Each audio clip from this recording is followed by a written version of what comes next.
శ్రీ గణేశాయ నమః. ఓం శ్రీ సరస్వతీదేవి నమః. శ్రీ గురుభ్యో నమః. శ్రీ గురు చరిత్ర అధ్యాయం 10. సిద్ధయోగి చెప్పిందంతా శ్రద్ధగా ఉంటున్న నామధారకుడు, స్వామి, శ్రీపాద వల్లభులు కృష్ణానదిలో అంతర్ధానమై వేరొక చోట మరొక అవతారం ఎత్తారని చెప్పారు కదా. అటువంటప్పుడు ఆయన గుప్త రూపంలో కురువపురంలో ఉన్నారని, ఇప్పటికీ అక్కడ తమను ప్రార్థించిన భక్తులను రక్షిస్తున్నారని కూడా చెప్పారే, అదెలా సాధ్యం? నాయన, శ్రీపాద స్వామి సాక్షాత్తు భగవంతుడే. భగవంతుని మహిమకు అంతులేదు. ఆయన ఏమైనా చేయగల సమర్థుడు. మొదట ఒక్కడుగా ఉన్న ఆయన తర్వాత త్రిమూర్తుల రూపం ధరించి వేరువేరు కార్యాలు చేయడం లేదా? శ్రీపాదులు ఆ త్రిమూర్తుల స్వరూపమే. ఆయన మహిమకు సంభవము అసంభవము అన్నది లేదు. ఆయన అంతర్ధానమయ్యాక కూడా ఆ క్షేత్రంలో తమను ఆశ్రయించిన భక్తులను రక్షిస్తున్నారని తెలిపే దివ్యలీల ఒకదానిని చెబుతాను విను. కాశ్యప గోత్రికుడైన వల్లభీసుడనే బ్రాహ్మణుడు వాణిజ్యం చేసుకుని జీవిస్తుండేవాడు. అతని కుటుంబం చాలా పెద్దది. కురువపురంలో అంతర్హితుడైన శ్రీపాద స్వామి తమను సేవించిన భక్తులను రక్షిస్తూ సూక్ష్మ రూపంలో ఆ క్షేత్రంలోనే ఉన్నారని విని అతడు స్వామికి భక్తుడయ్యాడు. అతడు ప్రతి సంవత్సరము నియమంగా ఒక్కసారైనా కురువపురం దర్శించి స్వామిని సేవిస్తుండేవాడు.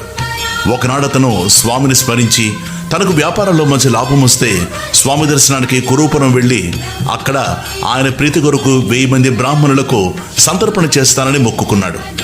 అప్పటి నుండి అతడు స్వామిని స్మరించి ఏ పట్టణానికి వెళ్ళినా అక్కడ స్వామి దయ వలన అతడు ఆశించిన కంటే ఎన్నో రెట్లు ఎక్కువగా లాభం రాసాగింది. అందువల్ల అతని భక్తి విశ్వాసాలు మరింత దృఢమయ్యాయి. అతడు తనకొచ్చిన లాభానికి ఎంతో సంతోషించి తన మొక్కు చెల్లించడానికి కావలసినంత డబ్బు మూటగట్టుకుని కురువపురానికి బయలుదేరాడు. 4 దొంగలు అతని వద్ద ఎంతో డబ్బున్నదని పసిగట్టి యాత్రికుల వేషాలు ధరించి అతనికి తోడైనారు. తాము కూడా ప్రతి సంవత్సరము కురువపుర యాత్ర చేస్తుంటామని చెప్పి అతనితో ఎంతో ఆదరంగా ప్రవర్తించి అతనిని నమ్మించారు. ఇలా 2-3 రోజులు ప్రయాణం చేసి వాళ్ళంతా ఒక నిర్మానుష్యమైన ప్రదేశానికి చేరగానే ఆ దొంగలు అతనిపై పడి అతని తల నరికి అతని వద్దనున్న ధనం అపహరించారు. తర్వాత ఆ సంగతి ఎవరికీ తెలియకుండా చేయాలని తలచి ఆ దేహాన్ని దహనం చేయడానికి సిద్ధమయ్యారు. వల్లభేశుడు మరణించే ముందు చివరి క్షణంలో శ్రీపాద వల్లభ అని కేక పెట్టాడు.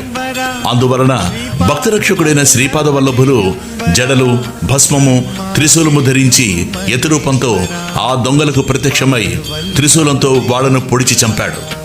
అప్పుడు ఆ దొంగలలో ఒకడు ఆయన పాదాలపై పడి, ప్రభు, నేను దుష్టబుద్ధితో ఈ బ్రాహ్మణుణ్ణి వెంబడించలేదు.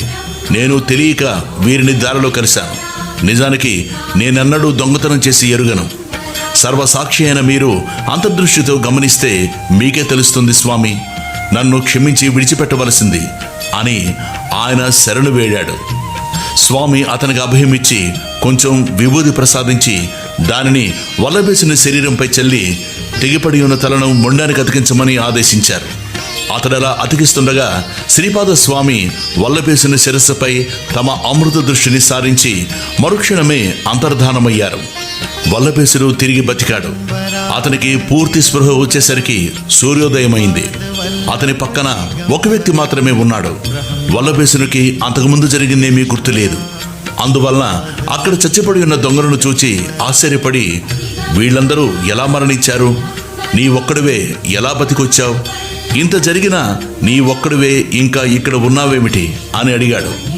అప్పుడు అతడు, అయ్యా, ఇప్పుడు ఒక అద్భుతమైన దైవలీల జరిగింది. మనల్ని అనుసరించి వచ్చిన వారు దొంగలే కాని యాత్రికులు కారు. వారు నిన్ను చంపి నీ ధనము అపహరించారు. ఇంతలో ఒక తపస్వి వచ్చి ఈ దొంగల్ని చంపి నిన్ను బతికించారు. నీకు నన్ను కాపలాగా ఉంచి ఆయన అంతర్ధానమయ్యాడు. ఆ మునీశ్వరుడెవరో గాని సాక్షాత్తు పరమశివుల్లా ఉన్నారు అని చెప్పాడు. ఆ మునీశ్వరుడు సాక్షాత్తు శ్రీవల్లభులేనని తెలుసుకుని భగవంతుడైన ఆయన దర్శనం తనకు లభించినందుకు వల్లభేశుడు ఎంతో పరితపించాడు. అతడు వెంటనే అమితోత్సాహంతో ఆ ధనం తీసుకొని కురువపురం చేరాడు. అక్కడ శ్రీపాదుని పాదుకలను సకలోపచారాలతో పూజించి ముందు తాను అనుకున్నట్లు 1000 మంది గాక 4000 మంది బ్రాహ్మణులకు తృప్తిగా భోజనం పెట్టి దక్షిణ తాంబూలాలతో వారందరినీ సత్కరించి సంతోషపెట్టాడు. ఈ విధంగా శ్రీపాద స్వామి కురుపురంలో అదృశ్యంగా ఉంటూ ఇలాంటి లీలలెన్నో చేశారు. నేటికి సజ్జనులకు అక్కడ ఆయన దర్శనమిస్తారు. అయినప్పటికీ ఆయన శ్రీ నృసింహ సరస్వతి అనే యతిగా వేరొక చోట అవతారం ఎత్తి లోకోద్ధరణ చేశారు. భక్తులు ఎక్కడున్నప్పటికీ శ్రీపాద స్మరణ చేస్తే చాలు, వారికి స్వామి అభిష్టాలనిచ్చి రక్షిస్తాడు. అట్టి స్మరణకు అనుగుణమైన నామం తరతరాలుగా ఇలా ఉన్నది అన్నారు సిద్ధముని. దిగంబర దిగంబర శ్రీపాద వల్లభ దిగంబర, దిగంబర దిగంబర అవధూత చింతన దిగంబర. ఓం శ్రీ దత్తాయ గురువే నమః, శ్రీ శ్రీపాద శ్రీవల్లభాయ నమః, శ్రీ నృసింహ సరస్వతి నమః, శ్రీ గణేశాయ నమః, శ్రీ సరస్వతీదేవి నమః, శ్రీ గురుభ్యో నమః. అధ్యాయం 11 శ్రీ గురు చరిత్ర. ప్రస్తావన. ఈ 11వ 12వ అధ్యాయాలలో శ్రీ దత్తాత్రేయ స్వామి యొక్క 2వ కలియుగ అవతారమైన శ్రీ నృసింహ సరస్వతి స్వామివారి వృత్తాంతం చెప్పబడుతుంది. ఇందులో గమనించవలసిన ముఖ్యమైన అంశాలివి. 1. శ్రీపాద స్వామి గాని శ్రీ నృసింహ సరస్వతి స్వామి గాని తాము భగవత్ అవతారాలమని లోకానికి చాటుకోలేదు. శ్రీరాముడు కూడా ఆత్మానం మానుషమన్యే, నేను మానవుడనే తలుస్తున్నాను అన్నాడు. శ్రీకృష్ణుడు తాను భగవదవతారమని అర్జునుడు వంటి ఆంతరంగికులకు కొద్దిమందికి మాత్రమే చెప్పాడు గాని లోకానికి చాటలేదు. దీనిని బట్టి నిజమైన అవతార పురుషుడు తన నిజతత్వాన్ని లోకానికి చాటుకోడని తెలియాలి. వేదవ్యాసుల వంటి సత్యద్రష్టులు కొద్దిమంది మాత్రమే ఈ రహస్యాన్ని గుర్తించి లోకానికి తెలియవరిచారు.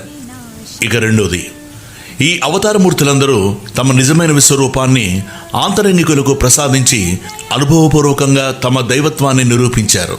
అలాగని పౌండరీక వాసుదేవుని వంటి కీర్తికాములు మాత్రమే తాము అవతార పురుషులమని లోకాన్ని నమ్మింపజూశారు. 3. అవతార పురుషులందరూ సద్గురువులను ఆశ్రయించి సత్సంప్రదాయాన్ని పాటించారే గాని తమకట్టి ఆలంబనలు అనవసరమని తాము సర్వధర్మాలకు అతీతులమని చెప్పే స్వేచ్ఛాచారులు గాలేదు. 4. అవతార పురుషులందరిలాగే వీరిద్దరూ తాము జన్మతః పరిపూర్ణులైనప్పటికీ వినమ్రమైన సాధకుల వలనే ప్రవర్తించారు గాని సిద్ధులమని వెర్రవేగలేదు. వీరు దివ్యలీలని ప్రదర్శించినప్పటికీ అవి ఆర్తులను రక్షించేవిగాను, అర్ధాదులను పోషించేవిగాను, నిర్దిష్టమైన ఆధ్యాత్మిక భావనను భక్తులకు ప్రసాదించి వారిని మోక్షాన్ముఖులు చేసేవిగా మాత్రమే ఉన్నాయి. కేవలం తమ శక్తి సామర్థ్యాలతో లోకులను సంభ్రమాశ్చర్యాలతో ముంచి తమకు కీర్తిని చేకూర్చే సాధనాలైన చిల్లర చమత్కారాలు వారెన్నడూ ప్రదర్శించలేదు. కథారంభం.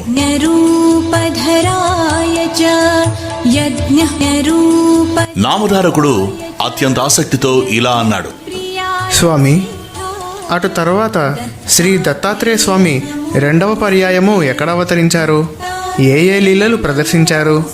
అప్రమేయుడైన ఆ భగవంతుని లీలలు మీరు చెబుతూ ఉంటే వినాలన్న కోరిక నాలో పెరుగుతున్నదే గాని తరగడం లేదు స్వామి. ఆ 2వ అవతార విశేషాలు కూడా కాస్త వివరించండి స్వామి. అంతటి శ్రద్ధాళువైన శ్రోత లభించినందుకు సిద్ధునికి భగవల్లీలలు తనివితీరా వివరించి చెప్పే అవకాశం లభించింది. అట్టి అదృష్టానికి పొంగిపోయిన సిద్ధుడు, నామధారక, దీనుల్ని ఉద్ధరించడానికి తనను తాను దత్తం చేసుకున్న పరమేశ్వరుని చేతలు యోగీంద్రులకు కూడా ఊహించ సాధ్యం కానివి. కనుక నేనంత వర్ణించిన అగాధమైన ఆ గాథలో లవలేశమే అవుతుంది గాని ఆయన లీలలన్నీ చెప్పినట్లు కాదు సుమా. ఇక విను అని ఇలా చెప్పారు.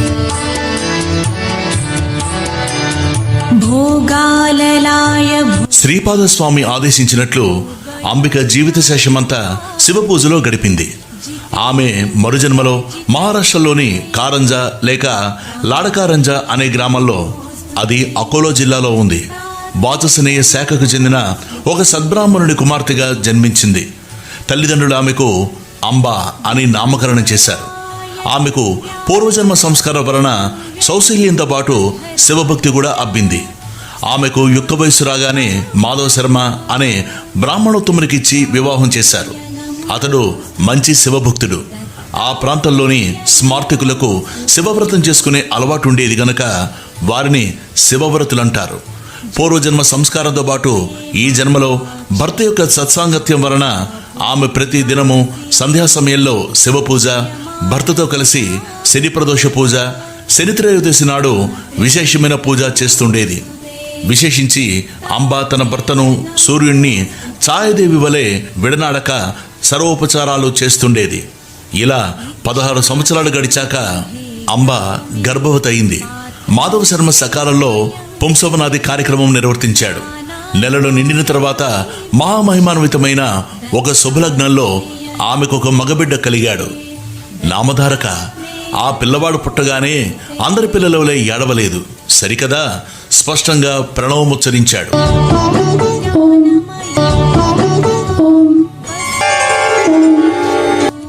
అది విన్నవారు ఆశ్చర్యపోయారు. జ్యోతిశాస్త్ర విద్వాంసులు అతని జాతకం చూచి, మాధవ శర్మ, నీ భాగ్యం పండింది.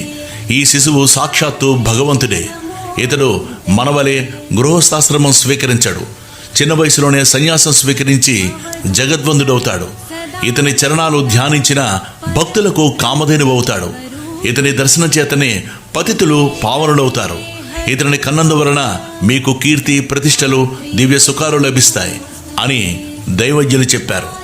మాధవ శర్మ ఆ విద్వాంసులను ఘనంగా దక్షిణ తాంబూలాలతో సత్కరించాడు. వారు సెలవు తీసుకుంటూ, మాధవ శర్మ, ఈ బాలునికి శ్రీసిద్ధులు దాస్యం చేస్తాయి, నవనిధులు పరిచారకులవుతాయి అని ఆశీర్వదించారు. ఆ బాలుడు పుట్టిన వెంటనే ప్రణవముచ్చరించిన సంగతి వాడవాడలా ప్రాకిపోయి అతనిని చూడడానికి జనం ఇసగేస్తే రాలనంతగా వచ్చారు. పిల్లవానికి దృష్టి దోషం తగలకుండా తండ్రి రక్షాబంధనం చేయించాడు. తల్లి అతనికి ఉప్పు, మిరియాలు, ఎండుమిరపకాయలు, వేపాకులతో దిష్టి తీసేది. తర్వాత ఒక సుముహూర్తంలో ఆ పిల్లవానికి శాలగ్రామదేవ అని పేరు పెట్టారు. కానీ ఇంట్లో అందరూ అతనిని నరహరి అని పిలుచుకునేవారు. నరులంటే అజ్ఞానబద్ధులైన మానవులు, హరి అంటే మానవుల యొక్క అజ్ఞానం వలన కలిగిన దైన్య, తాప, పాపాలను పోగొట్టేవాడని అర్థం. ఆ పేరు ముందుగానే ఆయన అవతారమూర్తి అని సూచిస్తున్నట్లున్నది.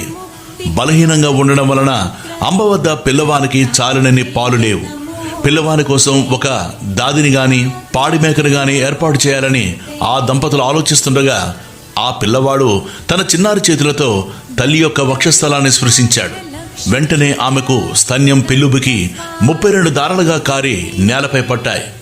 ఈ విషయం అందరికీ తెలిస్తే బిడ్డకు దృష్టిదోషం కలుగుతుందని వెరచి అంబ ఈ లీలను రహస్యంగా ఉంచింది. ఆ పిల్లవాడు ఊయలలో పడుకోబెడితే ఏడ్చేవాడు, నేల మీద పడుకోబెడితే ఆడుకునేవాడు. ఇలాంటి లీలలెన్నో జరిగినప్పటికీ తల్లి వాటిని ప్రకటించలేదు. అందువలన ఆ ప్రభు యొక్క సంపూర్ణమైన దివ్యత్వం అందరికీ తెలియలేదు. ఇలా సంవత్సరం గడిచినా అతనికి ఒక్క మాట కూడా రాలేదు. కులదేవతల్ని ఆరాధించమని కొందరు, మర్యాకుల విస్తళ్లలో బ్రాహ్మణులకు భోజనం పెట్టించమని కొందరు, రావ్యాకుల విస్తళ్లలో భోజనం పెట్టించమని మరికొందరు చెప్పారు. మాటలు చెబుతూ అతని చేత అనిపించడానికి ప్రయత్నిస్తుంటే క్రమంగా వస్తాయని కొందరు, అతను మాత్రం మాటలొచ్చినా కొంతకాలం తర్వాత మాత్రమే మాట్లాడతాడని మరికొందరు అనేవారు. వారందరి మాటలు విని నరహరి నవ్వేవాడు. ఎవరేమడిగినా ఓం అన్నదే అతని సమాధానం. ఆ సంగతి విని కొందరు పెద్దలు, ఇతడు మన మాటలు వినగలుగుతున్నాడు కనుక ఇతడు చెవిటివాడు కాదని స్పష్టమవుతున్నది అనేవారు. అతడు మోగవాడైతే అంత స్పష్టంగా ఓం అనడం సాధ్యం కాదు. అతడు మాటలొచ్చి కూడా ఎందుకో మాట్లాడడం లేదు అని కొందరు తల్లికి ధైర్యం చెప్పేవారు. ఆమె ఎవరిని చేయమని చెప్పినా అదల్లా చేసేది. తమ కులదైవమైన దత్తస్వామికి ప్రత్యేక పూజలు చేసేది. ఇలా నరహరికి 7వ సంవత్సరం వచ్చింది. కానీ అతడు మాట్లాడనే లేదు. బాలుడు మోగవాడవుతారని తల్లిదండ్రులు ఎంతో కలత చెందారు. ఒకనాడు అంబ అతని పరిస్థితికి కండతడి పెట్టింది.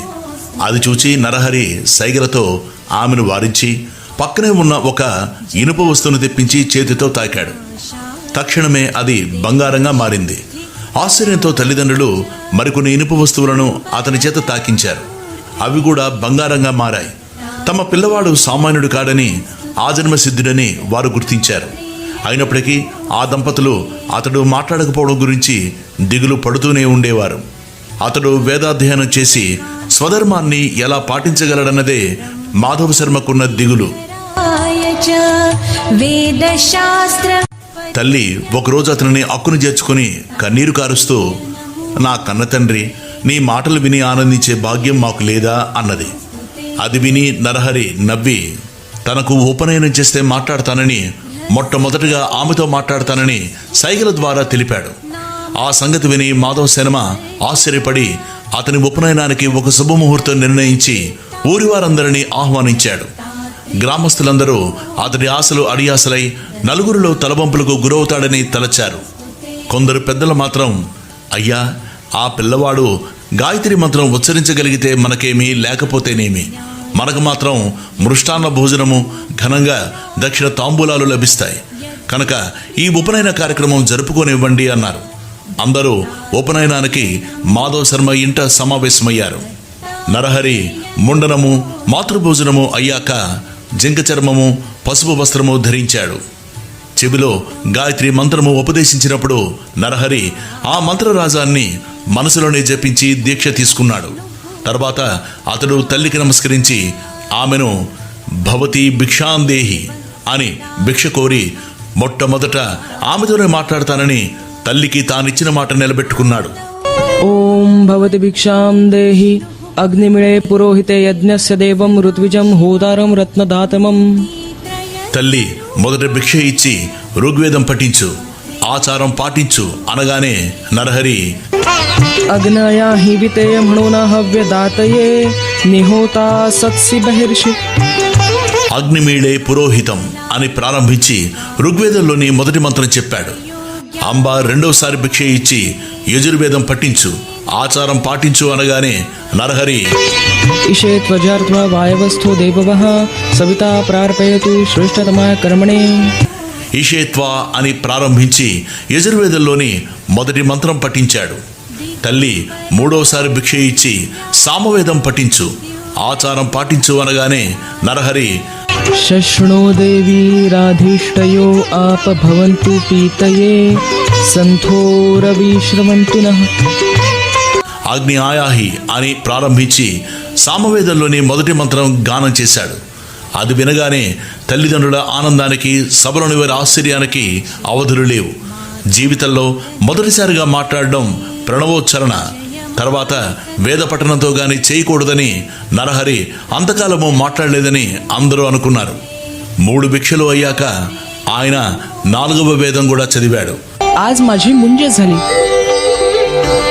आजपासून मी यज्ञोपवीत धारण केलंय. भिक्षा मागण्याचा जो तू उपदेश केलास तो माझ्या मनी स्थिरावला आहे. कोणता विचार मनी स्थिरावलाय तुझ्या? ఆయన భగవత్ అవతారమని తెలుసుకుని అతడి బ్రాహ్మణులందరూ నమస్కరించారు. సర్వశాస్త్రాలకు జన్మస్థానమైన ఆ ప్రభువుకు ఇది ఒక లెక్కలోనిది కాదు. క్రతువు పూర్తిగా వచ్చింది. మాధవ శర్మ దంపతులు అమితోత్సాహంతో ఉన్నారు. వామనుని వలె భావిస్తున్న ఆ నూతన బ్రహ్మచారి నరహరిని తల్లి ఆశీర్వదించి, నాయనా, ఇక నుంచి నీవు భిక్షతోనే జీవించాల సుమా అన్నది. వెంటనే అతడు తల్లికి నమస్కరించి, అమ్మా, నీ ఆజ్ఞ మేరకు నేను భిక్షువునవుతాను. నేను సన్యాసాశ్రమం స్వీకరించడానికి అనుమతించండి అని తండ్రి వైపు కూడా తిరిగాడు. ఆ మాటలకు తల్లి నివ్వెరబోయి దుఃఖిస్తూ, నాయనా, ఒక్కగానొక్క మగబిడ్డవు. మేము 16 సంవత్సరాలు ఎంతగానో ఎదురుచూసి ఎన్నో వ్రతాలు ఆచరించాక పుట్టావు. తర్వాత 7 సంవత్సరాలు నీవు మాట్లాడనే లేదు. ఇంతకాలానికి పరమేశ్వరుని కృప వలన నేను చేస్తున్న పూజలు, వ్రతాలు ఫలించి ఈరోజే మొదటిసారిగా నీ మాటలు వినగలిగాను. అందుకు నేను సంతోషిస్తుండగా నీవిలా అంటావేమి? అప్పుడే నీవు ఇల్లు విడిచిపోతే మా గతేమిటి? నీవు గృహస్థువై బిడ్డలు కలిగాక సన్యసించవచ్చు కదా అని బతిమాలింది. అప్పుడు నరహరి తల్లిని కౌగిలించుకొని ఓదార్చి, అమ్మా, నా మాట విను. వివేకంతో ఆలోచించి ఈ వ్యర్థమైన దుఃఖాన్ని తొలగించుకో. నేను ధర్మరక్షణ కోసం అవతరించాను. నీకింకా 4 బిడ్డలు కలిగి ప్రేమతో మీ సేవ చేస్తారు. వెనుకటి జన్మలో నీవు నిష్ఠతో శంకరుని పూజించడం వల్లనే నేను నీ గర్భాన జన్మించాను అని చెప్పి ఆమె శిరస్సుపై తన చేతి నుంచి ఆశీర్వదించాడు. వెంటనే ఆమెకు తన పూర్వజన్మ స్మృతి కలిగింది. అతడు శ్రీపాద వల్లభుడిగా దర్శనమిచ్చాడు. వెంటనే ఆమె ఆనందంతో పరవశించి అతని పాదాలపై పడి ఇలా అన్నది, స్వామి, పూర్వజన్మలో కుపుత్రువతినైన నేను ఆత్మాహుతికి పాల్పడినప్పుడు రక్షించిన శ్రీపాదుడు నీవే. బ్రహ్మాండాలన్నీ నీలోనే ఉన్నాయి. అట్టి నీవు నా గర్భాన పుట్టినందువలన నా భర్తృవంశము పితృవంశము కూడా పావనమయ్యాయి. అతడు ఆమెను లేవదీసి, అమ్మా, ఈ పూర్వ వృత్తాంతం వెల్లడి చేయవద్దు. నీకొక రహస్యం చెబుతాను, గుప్తంగా ఉంచు. నేను సంసారమంటని సన్యాసిని. నేను చేయవలసిన తీర్థాటనము మొదలైన కార్యాలెన్నో ఉన్నాయి. అవి నేను ప్రకటించిన వీలులేనివి, రహస్యమైనవి. ఈ కర్తవ్యం నాకు తప్పదు. కనుక నేనింట్లో ఉండవీరు లేదు. నీవు అనుమతి ప్రసాదించు అని అన్నారు. ఓం శ్రీ దత్తాయ గురువే నమః. శ్రీ శ్రీపాద శ్రీవల్లభాయ నమః. శ్రీ నృసింహ సరస్వతి నమః. త్రేయ నమోస్తుతే దత్తాత్రేయ నమోస్తుతే దత్తాత్రేయ నమోస్తుతే దత్తా. ఓం శ్రీ గణేశాయ నమః. శ్రీ సరస్వతీ దేవియే నమః. శ్రీ గురుభ్యో నమః. శ్రీ గురు చరిత్ర అధ్యాయం 12. సిద్ధయోగి ఇంకా ఇలా చెప్పారు. అప్పుడు ఆ తల్లి పుత్రవాత్సల్యంతో ఇలా అన్నది, నాయనా, నీవు లోకానికి ధర్మం చెబుతావు గదా, మరి నీవు కూడా 12 సంవత్సరాలు బ్రహ్మచర్యం ఆచరించాక గృహస్థువై బిడ్డలు కలిగాక సన్యసించి లోకానికి ఆదర్శం చూపాలి గదా. ఇలా క్షణికావేశంలో సన్యాసం స్వీకరిస్తే వాసనాక్షయం అవక మానవులు పతితులవుతారని శాస్త్రాలు హెచ్చరిస్తున్నాయి కదా అని బతిమాలింది. అప్పుడు వటువైన నరహరి, అలనాడు కపిలుడు తల్లికి జ్ఞానోపదేశం చేసిన విధంగా ఆమెకు తత్వమిలా బోధించాడు. అమ్మా, భౌతికమైన శరీరాలు వైభవము అశాశ్వతాలే. మరణం లేనివాడంటూ ఎవడూ లేడు. మృత్యుదేవత ఎప్పుడూ జీవితాన్ని వెంటనంటే ఉంటుంది. యువకులకైనా వృద్ధులకైనా ఈ శరీరము ఎప్పుడు రాలిపోతుందో తెలియదు. అప్పిచ్చినవాడు తానిచ్చిన గడువు ఎప్పుడు తీరుతుందా అని లెక్క పెట్టుకుంటున్నట్లు మృత్యుదేవత కూడా మానవుల జీవితకాలాన్ని లెక్క పెడుతూ ఉంటుంది. రాత్రి పగలు అన్నవి మానవుని ఆయుర్దాయాన్ని ఎగరగొట్టుకుని పోతుంటాయి. ఈ శరీరము, భార్యాబిడ్డలు, గృహము, ధనము, జీవితము అశాశ్వతమని మరచి అవే ప్రధానమనుకుని జీవించేవారు పశువులు వంటివారు. కనుక ధర్మాచరణం ఒక్కటే మానవుల కర్తవ్యం. అలాగాక మృత్యువును జయించిన వారు మాత్రమే నీవు చెప్పినట్లు విరామంగా జీవించవచ్చు.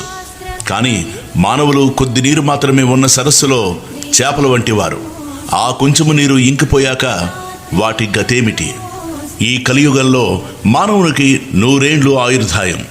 అందులో సగకాలం నిద్రలోనూ, బాల్యము, పరాధీనతల వల్ల కొంతకాలము గడిచిపోతుంది. ఇట్టి జీవితంలో ప్రాప్తించే సంపద క్షణకాలముండి వాడిపోయేదే. కాలచక్రం గర్భంలోని పిండములను, శిశువులను, బాలులను, యువకులను, విజ్ఞులను, దేవతలను, సర్వజీవులను మింగివేస్తుంది. దేని మీదైనా మమకారం పెట్టుకోవడం ఆత్మవంచనే. దుఃఖాన్ని కొని తెచ్చుకోవడమే అవుతుంది. బయట చర్మము, లోపల మాంసము, ఎముకలు, రక్తము గల ఈ శరీరము నీటి పొడుగు వంటిది. శరీరము జడము, నశ్వరము, ఆత్మ చిత్స్వరూపము, శాశ్వతము. దానికి సుఖదుఖాలు లేవు. ఉన్నాయనుకోవడం అజ్ఞానం మాత్రమే. సద్గురు కటాక్షం వలన మానవుడి మాయను దాటాలి. ఉత్తమమైన మానవ జన్మమెత్తి కూడా ఆత్మకు శ్రేయస్సు చేకూర్చుకోనివాడే నిజమైన ఆత్మవంచకుడు, ఆత్మఘాతకుడు, బ్రహ్మఘాతకుడు కూడా. అమ్మా, ఈ మాట సామాన్యుల విషయంలోనే ఇంత వాస్తవమైతే కారణజన్ముడనైనా నాకేది కర్తవ్యం? విషయ సుఖాలు వదల్లేని వారికి నీవు చెప్పినట్లు గృహస్థాశ్రమం తర్వాత సన్యసించడమనే క్రమం తగి ఉన్నది. నాకట్టి విషయవాసనలే లేవు. కనుక ధీమంతుడైన నాకు ఎట్టి విఘ్నాలు రాజాలవు. నేను బ్రహ్మచర్యాశ్రమం నుండే సన్యాసం తీసుకుంటాను. నన్ను ధ్యానిస్తుండు, సంసారాన్ని దాటగలవు అని యశోదకు బాలకృష్ణుడు చెప్పినట్లు తన దివ్య రూపాన్ని దర్శింపజేశాడు. ఆయన ప్రసాదించిన యోగ దృష్టితో ఆమె ఆ మూర్తిని కన్నులారా దర్శించి ఇలా అన్నది, స్వామి, నీవు పుట్టుకలేనివాడవు. బ్రహ్మాండాలన్నీ నీలోనే ఉన్నాయి. బ్రహ్మకు కూడా నీ గుణరూపాలు కొంచెమైనా తెలియరానివి. మాయామోహితురాలనైన మానవ స్త్రీని నాకెలా తెలుస్తాయి? ఈ జ్ఞానమైనా నీవు అనుగ్రహించినదే. నీవు సత్సంకల్పుడవు. నీ సంకల్పానికి నేనడ్డు చెప్పను. లోకహితం చేయడానికే అవతరించిన నిన్ను నా పుత్రుడు అని తలచి ఇంట కట్టిపెట్టుకొనడం తగదు. అయితే నీ యొక్క ఈ దివ్యమైన ఆకారం నా మనసులో స్థిరంగా నిలిచేటట్లు అనుగ్రహించు. నాకింకా పుత్రులు కలుగుతారన్నావు. మాకింకొక బిడ్డ పుట్టేవరకైనా నీవిక్కడే ఉండు. అప్పటి వరకు సన్యసించడానికి నేను అనుమతించను. నీవు నా మాట వినకుండా వెళ్ళిపోతే నేను మరణిస్తాను. నిన్ను విడిచి నేను బ్రతకలేను అని ప్రార్థించింది. అప్పుడు శ్రీహరి, అమ్మా, నీకొక సంవత్సరంలోగా కవలలు పుడతారు, అంతవరకు ఉంటాను, కానీ ఆ తర్వాత నా సంకల్పానికి అడ్డు చెప్పకూడదు అని ఆమె వద్ద మాట తీసుకున్నాడు. శాతనం గృహే గ్రామే పాత్రం అతడు పరమేశ్వరుడన్న జ్ఞానంతో స్వామిని ఆ దంపతులు నిత్యము అర్చిస్తుండేవారు. చతుర్వేద పారంగతులు, పక్షాస్త్ర నిపుణులు కూడా ఆయన వద్ద విద్యార్థులై కృతార్థులయ్యారు. ఆయన ఎందరికో వేదాలు బోధించేవారు. పామరులకు ఆయన ధర్మ సూక్ష్మాలు చెప్పేవారు. ఇలా సంవత్సరం గడిచేసరికి అంబకు 2 మగపిల్లలు పుట్టారు. వారికి 3 నెలలు రాగానే ఒకరోజు అంబ పిల్లలాడిస్తుంటే నరహరి వచ్చి, అమ్మా, నేను చెప్పినట్లు వీరిద్దరూ పుట్టారు. నీకింకా 2 కొడుకులు 1 కూతురు కలుగుతారు. నీ కోరిక ఫలించింది. నా మాట నిలబెట్టుకున్నాను. కనుక నీవిచ్చిన మాట ప్రకారం నాకు అనుమతిస్తే నేను తీర్థయాత్రలకు బయలుదేరతాను. అయితే నీవు మాత్రం నన్ను సంతోషంగా సాగనంపాలి అన్నారు. అప్పుడు తల్లిదండ్రులు ఆయనకు నమస్కరించి, మేమింతవరకు మాయలో తగులుకొని నీవు మా బిడ్డవనే భ్రాంతితో ఎప్పుడైనా నిష్ఠూరాలాడి ఉంటే మమ్మల్ని క్షమించు. నీవే మా కులదైవమని ఇప్పుడు తెలుసుకున్నాం. నీవు మా వంశాన్ని ఉద్ధరించడానికి ఇక్కడ జన్మించావు. నీవు మా రక్తమాంసాలు పంచుకోవడం ద్వారా మా దేహాలు కూడా పవిత్రమైనాయి. ఇక ముందు మా గతేమిటి? మీ దర్శనం మాకింకెప్పటికీ లేకుంటే మేమెలా జీవించగలము అన్నారు. అప్పుడు నరహరి, మీరెల్లప్పుడూ నన్ను ధ్యానించండి, మీకిక జన్మ ఉండదు. అమ్మా, నీకు నన్ను చూడాలని ఉంటే నన్ను స్మరిస్తే తక్షణమే నీకు నా దర్శనమవుతుంది. 30 సంవత్సరాల తర్వాత నేను మళ్ళీ మీ వద్దకొస్తాను అని చెప్పాడు. అలా తల్లిదండ్రుల అనుమతి తీసుకుని ఆయన తలపై శిరస్త్రాణము, కౌపీనము, కాషాయాంబరము, చేతదండము ధరించి చిరునవ్వులకు పోస్తూ మహా సంతోషంగా బయలుదేరాడు. ఆ దృశ్యం చూచిన జనం 9 సంవత్సరాల పిల్లవాడు ఇల్లు విడిచిపోవడానికి ఆ తల్లి ఎలా అనుమతిస్తున్నది అని ఆశ్చర్యపోయారు. కొందరు ఈయన అవతారమూర్తి, ఈయనను కన్న తల్లిదండ్రులు ధన్యులు అన్నారు. సాధువులు ఆయన భగవంతుడనే భావంతో నమస్కరించారు.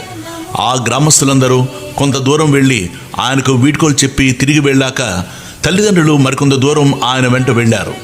అక్కడ నరహరి వారికి కర్పూరం వలె తెల్లగానున్న తన దత్తాత్రేయ స్వరూపము, తర్వాత శ్రీపాద రూపములను దర్శనమిచ్చారు. అది తమ శని ప్రదోష పూజా ఫలితమేనని తలచి ఆ తల్లిదండ్రులు, మా జన్మలు ధన్యమయ్యాయి, మీరు దయతో మాకు మళ్ళీ దర్శనమివ్వాలి అని వేడుకోగా ఆయన తప్పక మళ్ళీ దర్శనమిస్తాను అని మాట ఇచ్చి వాళ్లను వెనక్కు పంపాడు. ఆ దివ్య దర్శన ప్రభావం వలన వారు తమ పుత్ర వ్యామోహం మరచి భక్తి భావంతో వెనక్కు వెళ్ళారు. నరహరి బద్రీనాథ్ దిక్కుగా బయలుదేరి దారిలో ఆనంద కాననము అనబడే వారణాసి పట్టణం చేరారు. మొదట ఆయన గంగలో స్నానం చేసి ఆత్మస్వరూపమైన విశ్వనాథుణ్ణి దర్శించారు. తర్వాత అచట ఒక యోగ్యమైన స్థలంలో వజ్రాసనం వేసుకుని ప్రాణవాయువు కుంభించి కేచరి ముద్రలో నాదానుసంధాన పరులై కూర్చున్నారు. ఆయన నిత్యము 3 వేళలా మణికర్ణిక ఘట్టానికి వెళ్ళి శ్రద్ధగా గంగా స్నానం చేసి వస్తుండేవారు. ఆ క్షేత్రంలో ఉన్న తపస్సులు, మునులు, సాధువులు ఆయనను చూచి ఆశ్చర్యచకితులయ్యారు. యవ్వనం కూడా పూర్తిగా రాకముందే అంతటి వైరాగ్యము, కఠోరమైన తపస్సు చూచి ఆయన యోగ్యపూర్ణుడిని తెలుసుకుని నమస్కరిస్తూ ఉండేవారు. అచ్చటి యతులలో వృద్ధుడు, శ్రేష్ఠుడైన కృష్ణ సరస్వతి ఆయనకు భక్తితో నమస్కరిస్తుండేవారు. ఆయన సాక్షాత్తు అవతార పురుషుడని, సన్యాస మార్గాన్ని పునరుద్ధరిస్తాడని, ఆయన విశ్వగురువు అయినప్పటికీ లోకోద్ధరణ కోసం మాత్రమే ఆదర్శప్రాయుడైన సాధకునిలా తపస్సు చేస్తున్నాడని, కనుక ఆయన వయస్సులో చిన్నవారైన జ్ఞానంలో వృద్ధులే గనక ఆయనకు యతులు కూడా నమస్కరించవచ్చునని కృష్ణ సరస్వతి చెబుతుండేవారు. చివరకు ఆ కృష్ణ సరస్వతి స్వామి ఆదేశానుసారం ఆయన శిష్యులు నరహరి వద్దకు వెళ్ళి నమస్కరించి, స్వామి, మీరు పరమేశ్వరులే గాని మానవమాత్రులు గారు. సజ్జనులను, ధర్మాన్ని ఉద్ధరించడానికి భూమిపై అవతరించారు. శ్రీ ఆదిశంకరుడు స్థాపించిన సన్యాస మార్గం దాదాపు లుప్తమైంది. దానిని మరలా మీరే నిర్దిష్టం చేసి విస్తరింపజేయాలి. అధికారులు కాని వారికి ఈ మార్గము భయంకరమైనదైనా బుద్ధిమంతులకు సులభంగా ఆత్మానందం ఇచ్చే ఈ సన్యాస మార్గాన్ని మీరే పునరుద్ధరించాలి. సన్యాసులమైన మేము ఇప్పుడు మిమ్మల్ని సేవిస్తే లోకనింద ఏర్పడుతుంది. కనుక మీరు కూడా సన్యసిస్తే మేము కూడా మీ సేవ చేసుకోవచ్చు అని ప్రార్థించాడు. నరహరి వారి ప్రార్థనను మన్నించి సత్సాంప్రదాయ ముద్రణ కొరకు శ్రీకృష్ణ సరస్వతి పాదులను గురువుగా స్వీకరించి శాస్త్ర పద్ధతిన వారి వద్ద సన్యాసం స్వీకరించారు. అప్పుడు గురువిచ్చిన దీక్షానామం శ్రీ నృసింహ సరస్వతి. ఆ తర్వాత ఆయన కొంతకాలం కాశీపట్టణంలోనే ఉండి మానవులకు 4 పురుషార్థాలను ప్రసాదించగల వేదార్థాన్ని భక్తులకు ప్రవచించారు. అంతవరకు గురుకథను శ్రద్ధగా వింటున్న నామధారకుడు, స్వామి, నాకొక సందేహం కలుగుతున్నది. విశ్వగురుడైన శ్రీగురునికి ఇంకొకరు గురువెలా కాగలరు? గురువును ఆశ్రయించి ఆయన సాధించవలసినదేమున్నది? దానికి సిద్ధయోగి ఇలా చెప్పారు. పూర్వము శ్రీరామచంద్రుడు వశిష్ఠ మహర్షిని, శ్రీకృష్ణుడు సౌందీపని మహర్షిని గురువుల్లాగా వరించినట్లే శ్రీగురుడు కూడా శ్రీకృష్ణ సరస్వతి స్వామిని గురువుగా ఎన్నుకున్నారు. ఈ గురు సంప్రదాయం అనాది సిద్ధమైంది. దానికి మూలపురుషుడు సదాశివుడు, ఆయన శిష్యుడు విష్ణువు, విష్ణువుకు శిష్యుడు బ్రహ్మదేవుడు.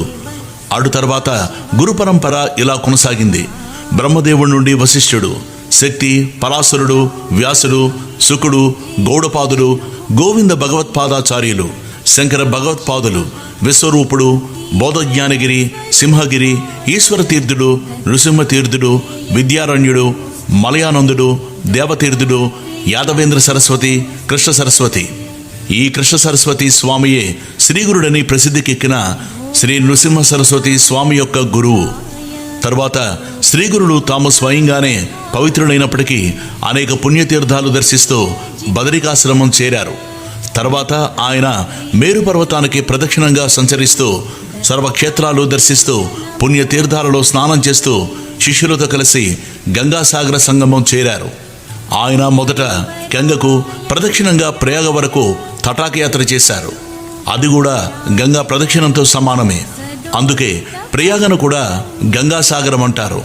ప్రయాగలో వారికి ఎంతోమంది శిష్యులయ్యారు. ఆ క్షేత్రంలో మాధవుడనే బ్రాహ్మణుడికి శ్రీగురుడే స్వయంగా తత్వము ఉపదేశించి సన్యాసమిచ్చారు.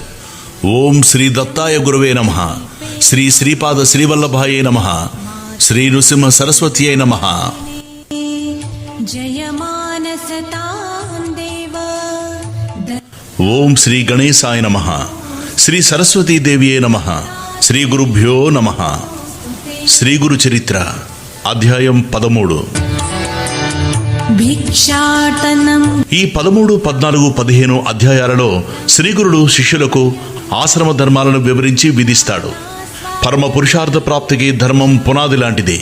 అట్టి ధర్మానికి శృతి, స్మృతి, సదాచారము, ఆత్మసంతృప్తి అన్నవి 4 ప్రమాణాలు. కనుక సూక్ష్మమైన బుద్ధి మొదటి రెండింటిని హృదయగతం చేసుకుని సందేహాస్పదమైన అంశాలలో సత్పురుషుల ఆచారాన్ని స్వీకరించాలి. ఈ మూడింటికి సమ్మతమైన ధర్మాన్ని తెలుసుకుని సత్వశుద్ధి చేత శ్రద్ధతోనూ తృప్తిగాను ఆచరించగలగడమే 4వ ప్రమాణం. కానీ శృతులకు అర్థం చెప్పగలవారు, వాటి పరంగా స్మృతులను అన్వయించగలిగిన వారు ఎవరు? అంత నిర్దిష్టంగా వాటిని తెలిపి ఆచరించి కృతార్థత నొందిన వారే సత్పురుషులు. కనుక వారి వాక్యాలే ఆచరణయే ప్రమాణం. కనుక ధర్మాన్ని కూడా వారి వద్దనే నేర్వాలి. అది తెలపడానికి ఈ అధ్యాయంలో శ్రీ నృసింహ సరస్వతి స్వామి స్వయంగా శిష్యులకు ఉపదేశించారు. ఆయన వలె ఆశ్రితులకు సర్వాపదల నుండి అభయమివ్వగలవాడే సద్గురువు. ఆయనయే 4 పురుషార్థాలకు ఉత్తమమైన మార్గం తెలపగలవాడు, ప్రసాదించగలవాడు. సన్యాస ధర్మాలను శ్రద్ధతో పరిశీలించి వాటిని ఆచరించడానికి సంసిద్ధులైన వారే తుర్యాశ్రమాన్ని స్వీకరించే యోగ్యులని ఈ అధ్యాయం తెలుపుతుంది. అలా సుఖదుఖాలకు లొంగక ధైర్యంతో స్వధర్మాన్ని ఆచరించగలగాలంటే కూడా సద్గురుని అనుగ్రహమే శరణ్యం. కథారంభం. శ్రీగురుని కథ శ్రద్ధగా విని పులకించిపోయిన నామధారకుడు సిద్ధమునికి నమస్కరించి, స్వామి, ఈ శ్రీగురు చరిత్ర ఎంత విన్నా తనివి తీరడం లేదు. నా పరిస్థితి లేత పచ్చికను చవిచూచిన ఆకలిగొన్న ఆవువలే ఉన్నది. నేనెంత అల్పజ్ఞుడనో నాకిప్పుడు తెలుస్తున్నది. అజ్ఞానం వలన భ్రష్టుడనైన నేను వెనుక కష్టాలు కొని తెచ్చుకున్నానని తెలుసుకున్నాను. అజ్ఞానాంధకారంలో దారి కనిపించక ఉన్న నాకు జ్ఞానజ్యోతి అయిన మీరే శ్రీ గురుని చూపారు. మీ రూపంలో శ్రీ గురుడే నన్ను అనుగ్రహించారు. మీరు చేసిన మేలుకు నేనెన్నటికీ మీ రుణం తీర్చుకోలేను.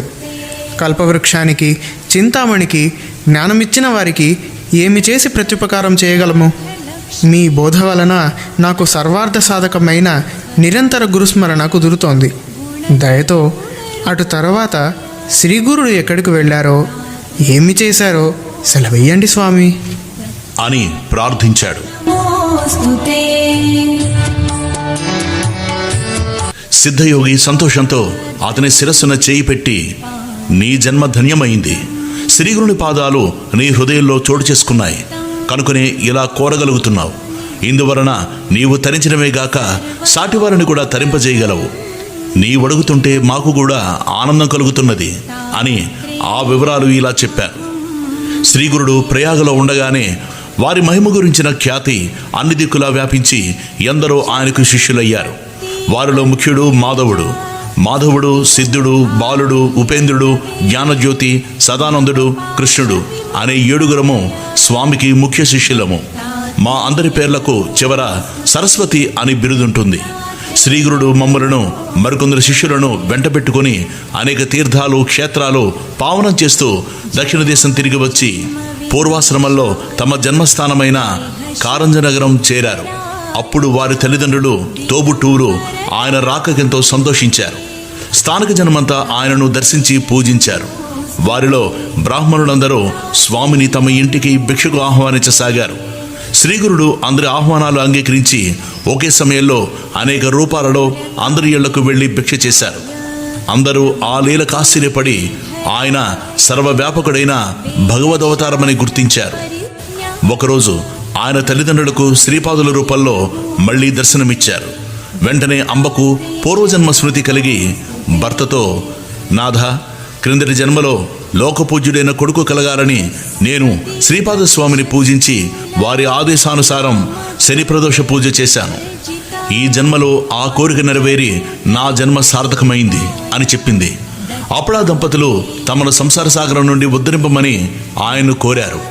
అప్పుడు శ్రీగురుడు, ఏ వంశంలో ఉత్తముడైన సన్యాసి జన్మిస్తాడో ఆ వంశంలోని 42 తరాల వారు తరిస్తారు. ఆ కుటుంబం అంతటికి బ్రహ్మలోక ప్రాప్తి కలుగుతుంది. అంతకుముందు నరకంలో పడిన పితృదేవతలు కూడా బ్రహ్మలోకం పొందుతారు. మీ కులంలో నేను జన్మించాను గనక మీకు బ్రహ్మపదం లభిస్తుంది. మీ పిల్లలు పూర్ణాయుష్మంతులై అష్టైశ్వర్యవంతులై సుఖంగా జీవిస్తారు. మీరు వారి బిడ్డలను, మనుమలను చూడగలుగుతారు. చివరి దశలో క్షేత్రాలన్నిటిలో ఉత్తమమైనది, వేదాల చేత కీర్తించబడినది అయిన కాశీలో మీరు నివసిస్తారు. మీకు ఎట్టి చింత అవసరం లేదు అని అభయమిచ్చాడు. అప్పుడు పూర్వాశ్రమంలో స్వామివారి సోదరి అయిన రత్న ఆయనకు నమస్కరించి, స్వామి, నాకు కూడా సంసార తాపత్రయం తొలగించి నిర్లిప్తత ప్రసాదిస్తే తపస్సు చేసుకుంటాను అని ప్రార్థించింది. అప్పుడు శ్రీగురుడు నవ్వి, అమ్మ, స్త్రీలకు పతిసేవ వలనే మోక్షం లభిస్తుంది, అభిష్టాలు కూడా నెరవేరుతాయి. కాబట్టి భర్తయే పరమేశ్వరుడన్న భావంతో ఆయనను సేవించు. గృహిణులకు అదొక్కటే మార్గమని వేదం చెప్పింది అన్నారు. అప్పుడామె, స్వామి, మీరు త్రికాలజ్ఞులు, నా ప్రారంభం ఎలా ఉన్నదో నా భవిష్యత్తేమో తెలపండి అని కోరింది. శ్రీగురుడు, నీ సంస్కారం తామసికమైనది. పూర్వజన్మలో అన్యోన్యంగా ఉన్న దంపతులకు తగువ పెట్టి వారిని విడదీశావు. అందువలన ఈ జన్మలో నీ భర్త నిన్ను విడిచి సన్యాసి అవుతాడు. పూర్వజన్మలో నీ ఒక ఆవును కొట్టి చంపావు. అందువలన నీకీ జన్మలో కుష్ఠరోగం వస్తుంది అని చెప్పారు. వెంటనే రత్న భయంతో ఏడుస్తూ ఆయన పాదాల మీద పడి, గురుదేవా, నన్ను రక్షించండి అని వేడుకున్నది.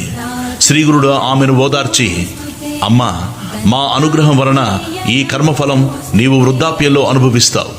నీకు కుష్ఠరోగం వచ్చినప్పుడు మా దర్శనమవుతుంది. నీకు కుష్ఠరోగం పొడచూపగానే దక్షిణ దిక్కునున్న భీమానది తీరంలోని పాప వినాశ క్షేత్రానికి వెళ్ళు. భీమా అమరజా నది సంగమం దగ్గర ఉన్న గంధర్వపురంలో ఆ తీర్థమున్నది అని చెప్పి శ్రీగురుడు తమ శిష్యులతో కలిసి గోదావరి పుట్టిన క్షేత్రమైన నాసికకు బయలుదేరారు. నామధారక, ఈ పరమ పవిత్రమైన గోదావరి నదిని వృద్ధగంగా అంటారు. దాని ఒడ్డున ఎన్నో పుణ్యతీర్థాలున్నాయి. అదెలా వచ్చిందో చెబుతాను. పూర్వం మునులు భూమిపై వడ్లు చల్లి తమ తపోమహిమ వలన ఆ రోజే పంట పండించుకునేవారు. ఒకరోజు బ్రహ్మర్షి అయిన గౌతముడు వడ్లు చల్లి తపస్సుకు కూర్చున్న సమయంలో మునులందరూ సమావేశమై ఈయనకొక సంకటం కల్పిస్తే ఈయన మనందరి కోసము గంగను భూలోకానికి తీసుకురాగలడు, జీవులన్నిటికీ ఆ నదీ స్నానం వలన సద్గతి లభిస్తుంది అని నిశ్చయించుకున్నారు. అందరూ కలిసి ఒక ఆవును దూడను దర్భలతో తయారు చేసి తమ తపశ్శక్తితో వాటికి ప్రాణం పోసి గౌతముని పంట చేనుపైకి తోలారు. అనుష్ఠానం చేసుకుంటున్న గౌతముడు ఆవును చూసి తన చేతిలోని దర్భతో దానిని అదిరించాడు. వెంటనే ఆ ఆవు మరణించింది. గోహత్య చేసినందుకు ప్రాయశ్చిత్తంగా గంగానదిని భూమిపైకి రప్పించి అందులో స్నానం చేయమని మునులందరూ కోరారు. గౌతముడు అందుకు అంగీకరించి తపస్సు చేసి శంకరుని అనుగ్రహంతో గంగను భూమి మీదకు తెచ్చాడు. అందుకే దీనిని గౌతమి అంటారు. అదియే ఈ గోదావరి. ఇది కూడా గంగ ఎంతటి పవిత్రమైనది గనుకనే శ్రీగురుడు దాని పుట్టుక స్థానమైన త్రయంబకానికి వచ్చారు. ఆ తర్వాత ఆయన ఆ నది యొక్క 2 తీరాల్లోనున్న పుణ్యక్షేత్రాలను దర్శిస్తూ గోదావరి పరిక్రమం చేశారు. ఆ పర్యటనలో శ్రీగురుడు మంజరీకమనే క్షేత్రానికి వచ్చారు. అక్కడ మాధవారణ్య స్వామి అనే ఒక సన్యాసి నరసింహావతారాన్ని పూజిస్తుండేవారు. ఒకరోజు అతనికి ధ్యానంలో తన ఇష్టదైవానికి బదులు శ్రీగురుని దర్శనమైంది. తర్వాత అతడు శ్రీగురుని దర్శించి సాష్టాంగ నమస్కారం చేసి గద్గద కంఠంతో, మీరు సాక్షాత్తు ఈ నదికి ఉత్తర తీరాన ఉన్న శ్రీ లక్ష్మీ సమేతుడైన శ్రీ నరసింహస్వామియే అన్నాడు. మా దర్శనం వలన నీ సేవ ఫలించింది. ఇక నుండి ఆత్మభావంతో మమ్మల్ని ధ్యానిస్తుండు అని శ్రీగురుడు తన దివ్య దర్శనం అనుగ్రహించారు. మాధవారణ్యుడు పారవస్యంతో ఇలా స్తుతించాడు. ఓ జగద్గురు సార్వభౌమ, మీకు జయము జయము. నరునిలా కనిపిస్తున్న మీరు త్రిమూర్తి స్వరూపము, లోకాలను ఉద్ధరించే జగద్యోతి అయిన పరమపురుషులు. మీ పాదదర్శనం వలన కృతార్థున్నయ్యాను. लक्ष्मी च दत्तस्वात् శ్రీగురుడు, మాధవారణ్య, నీకు మంత్రసిద్ధి అయి నిశ్చయమైన పద్ధతి లభించింది. నీవు నిత్యము మా స్వరూపమైన నృసింహమూర్తికి మానసిక పూజ చేశావు గనకనే మా ప్రత్యక్ష దర్శనం లభించింది. నీకు శాశ్వత బ్రహ్మపదం లభిస్తుంది అని ఆశీర్వదించి గోదావరి పరిక్రమం కొనసాగించారు. తర్వాత శ్రీగురుడు వాసర బ్రహ్మేశ్వర క్షేత్రం చేరి స్నానానికై శిష్యులతో కలిసి నది ఒడ్డుకొచ్చారు. ఆ క్షేత్రంలో ఒక బ్రాహ్మణుడు తీవ్రమైన కడుపు నొప్పితో బాధపడుతుండేవాడు. అన్నం తింటే చాలు అతనికి ప్రాణం పోయేంత బాధ కలిగేది. ఒక మహర్నవమి నాటికి అతడు భోజనం చేసి 1 రోజులైంది. ఆ రోజు అతడు కడుపు నిండా భోజనం చేసేసరికి విపరీతమైన కడుపు నొప్పి వచ్చింది. అన్ని జీవులకు ఆధారమైన అన్నం సరిపడకుండా వచ్చాక నేను జీవించడం కంటే మరణించడమే మేలు అనుకుంటూ అతడు ఆ రోజు గోదావరిలో పడి చావాలని నిశ్చయించుకున్నాడు. అతడు తన మెడకొక బండ కట్టుకుని ఆయాసపడుతూ చివరిసారిగా శివుణ్ణి స్మరించి, స్వామి, నేను పూర్వజన్మలో పేదలకు అన్నదానం చేయలేదో, అతిథులను ధిక్కరించానో, ఈ జన్మలో భూమికి భారమయ్యాను. ఎట్టి పుణ్యము గత జన్మలో చేయనందువలనే కాబోలు ఈ జన్మలో కొద్దిపాటి పుణ్యఫలం కూడా అనుభవించలేదు.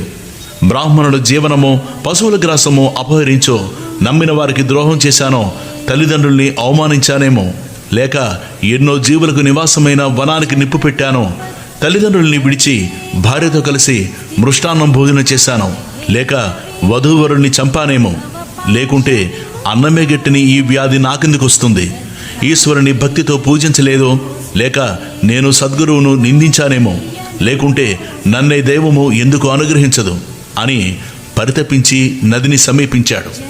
సరిగ్గా సమయానికి శ్రీగురుడు తమ శిష్యులతో కలిసి స్నానం చేయడానికి నది వద్దకొచ్చారు. ఆ బ్రాహ్మణుని చూచి ఆయన అతనిని తీసుకురమ్మని శిష్యులను పంపారు. శిష్యులు పరుగును పోయి నీటిలో మునగబోతున్న ఆ విప్రుని బలవంతాన శ్రీగురుని వద్దకు తీసుకొచ్చారు. స్వామి అతనితో, బ్రాహ్మణుడా, ఆత్మహత్య మహాపాపమని తెలిసి కూడా నీవందుకై పాల్పడుతున్నావేమి అని అడిగారు. ఆ బ్రాహ్మణుడు, స్వామి, నన్ను విషయం అడిగి మాత్రం ప్రయోజనమేమున్నది? పక్షానికి నెలకు ఒక్కసారి భోజనం చేసినా కూడా భరించరాని బాధ కలుగుతున్నది.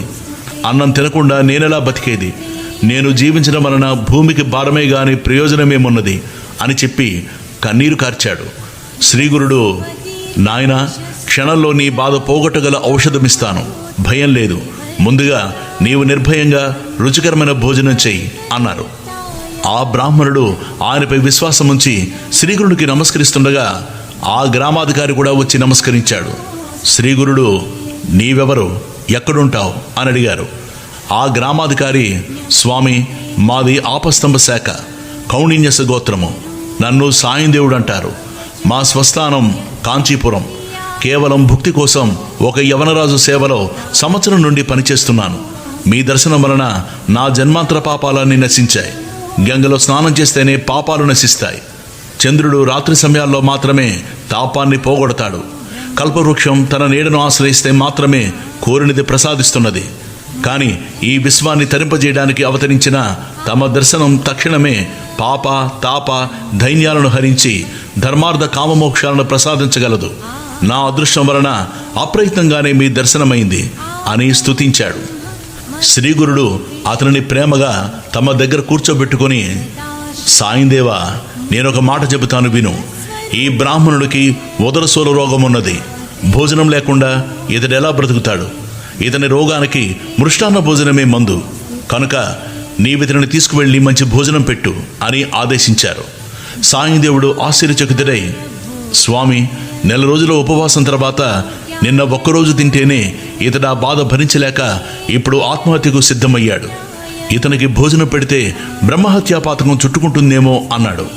స్వామి నవ్వి, అలా అయితే ఇంకా మంచి మందు చెబుతాను విను. నన్ను మించిన వైద్యుడే లేడు. ఇతనికి పరమాన్నము, గారెలతో కూడిన భోజనము పరమౌషధము. నీవు సంకోచించగా ఇతనిని తీసుకుని వెళ్ళి అలాంటి భోజనం పెట్టు అన్నారు. సాయందేవుడు ఆయనకు నమస్కరించి శిష్య సమేతంగా శ్రీగురుని కూడా భిక్షకు ఆహ్వానించాడు. అప్పుడు శ్రీగురునితో పాటు అందరము సాయందేవుని ఇంటికి వెళ్ళాం. ఆ పుణ్య దంపతులు రంగవల్లులతో తీర్చిదిద్దిన మండపాల మీద చిత్రాసనాలు వేసి శ్రీగురుని, మిగిలిన అతిథులను కూర్చోబెట్టి రుద్ర సూక్తము మొదలైన మంత్రాలు చదువుతూ శ్రీగురుని సర్వోపచారాలతో పూజించారు. శ్రీగురుడు సంతోషించి, నీ సంతతి వృద్ధి పొందుగాక, నీ వంశస్థులందరికీ మా యందు భక్తి కలుగుగాక అని సాయందేవుణ్ణి ఆశీర్వదించారు. ఆ తర్వాత ఆ దంపతులు అందరికీ షడ్రసోపేతమైన భోజనం పెట్టారు. శ్రీగురుని కృప వలన ఉదర రోగి అయిన బ్రాహ్మణులకు ఆ భోజనం అమృతల్లా పనిచేసి అతని రోగబాధ మాయమైంది. ఓం శ్రీ దత్తాయ గురువే నమః. శ్రీ శ్రీపాద శ్రీవల్లభాయే నమః. శ్రీ నృసింహ సరస్వతి అయి నమః. ఓం శ్రీ గణేశాయ నమః. ఓం శ్రీ సరస్వతీదేవియే నమః. ఓం శ్రీ గురుభ్యో నమః. శ్రీ గురు చరిత్ర అధ్యాయం 14. నామధారకుడు, స్వామి, అటు తర్వాత శ్రీగురుడు ఏమేమి చేశారో చెప్పండి అన్నాడు. సిద్ధయోగి సంతోషించి ఇలా చెప్పారు. భోజనాలయ్యాక సాయందేవుడు శ్రీగురుని పాదాలొత్తుతూ, సద్గురు, మీ పాదసేవ వలన నా జన్మ సత్కర్మలు సార్థకమయ్యాయి. మీ అనుగ్రహం వలన నా పితృదేవతలు కూడా తరించారు. ధన్యుణ్ణి. మాయ చేత మానవుళ్లా కనిపిస్తున్నారే గాని మీరు సాక్షాత్తు భక్తులను ఉద్ధరించడానికి అవతరించిన భగవత్ స్వరూపులే. మీ మహిమ వేదాలకే అందుబట్టనిది. అట్టి మీకు సేవ చేసే అవకాశం నాకు అనుగ్రహించి నా వంశాన్నే పావనం చేశారు.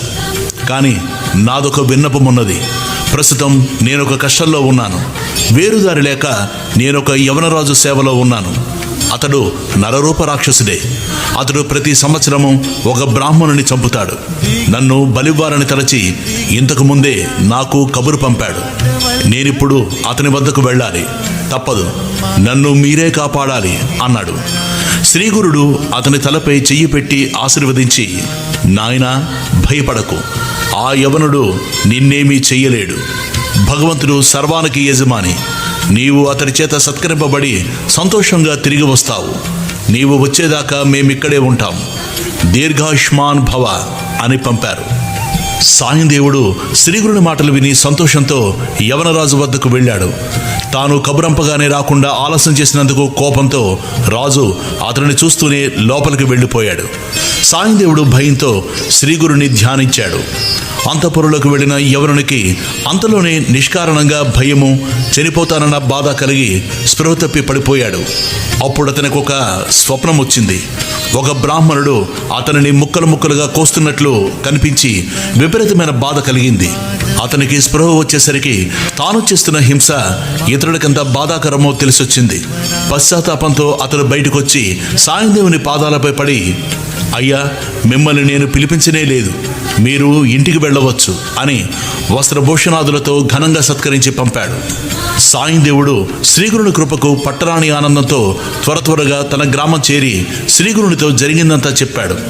ఆయన సంతోషించి, నాయన, మేము పుణ్యతీర్థాలు దర్శిస్తూ దక్షిణ దిక్కుగా వెళ్తాము అన్నారు.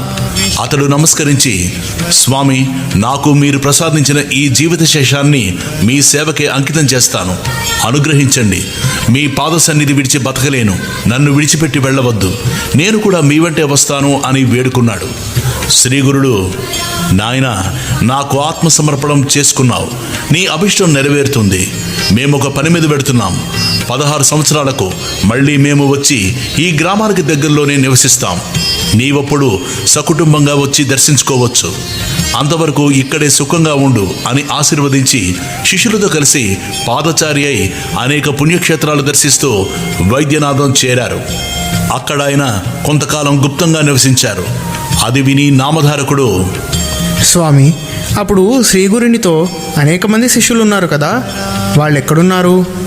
శ్రీగురుడు అక్కడ గుప్తంగా ఉండి ఏమి చేశారు స్వామి అని అడిగాడు.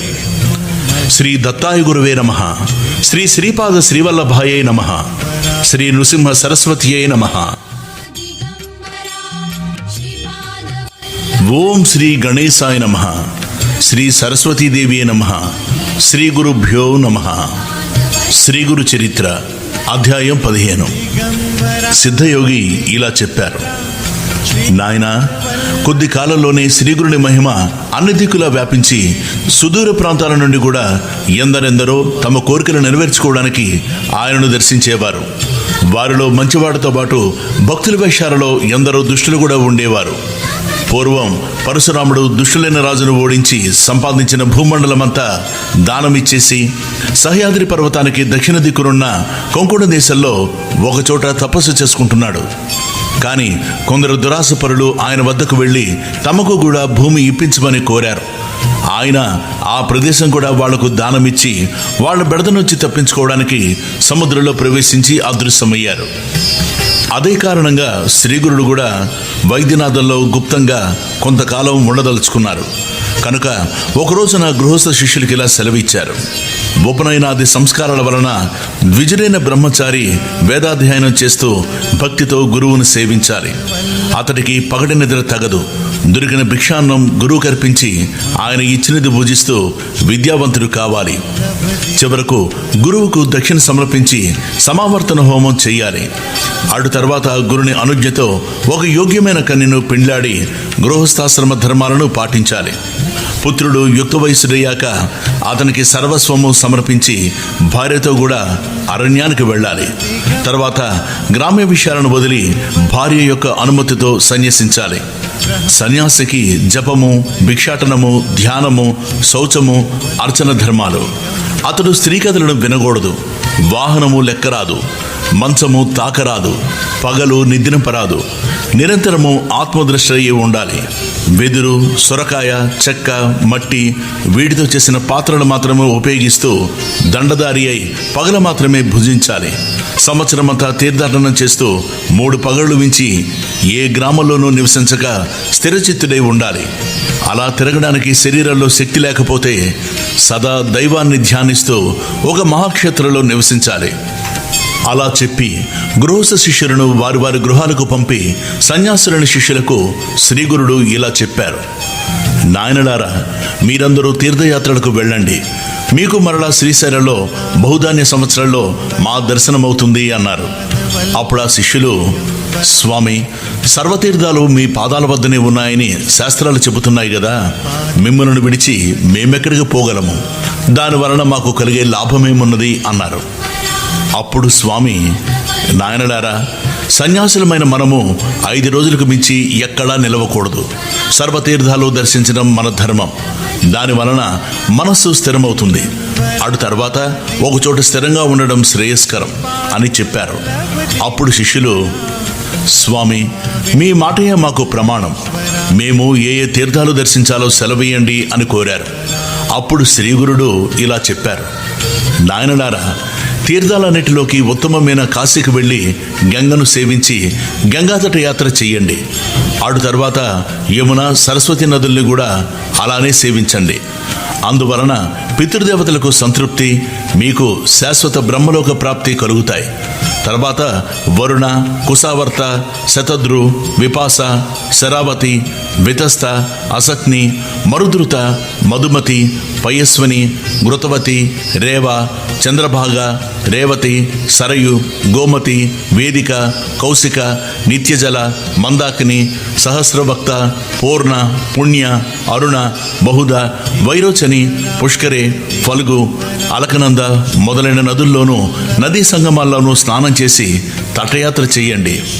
అలానే శ్రీశైలము, అనంతము, రామేశ్వరము, సేతుబంధము, శ్రీరంగము, పద్మనాభము, నైమిసారణ్యము, పురుషోత్తమము, మహాలయము, కేదారము, కోటిరుద్రము, మాతృకేశము, కుబ్జతీర్థము, కోకాముఖి, ప్రసాద తీర్థము, విజయ తీర్థము, చంద్రతీర్థము, గోకర్ణము, శంఖకర్ణము అనే తీర్థాలలో స్నానం చెయ్యండి.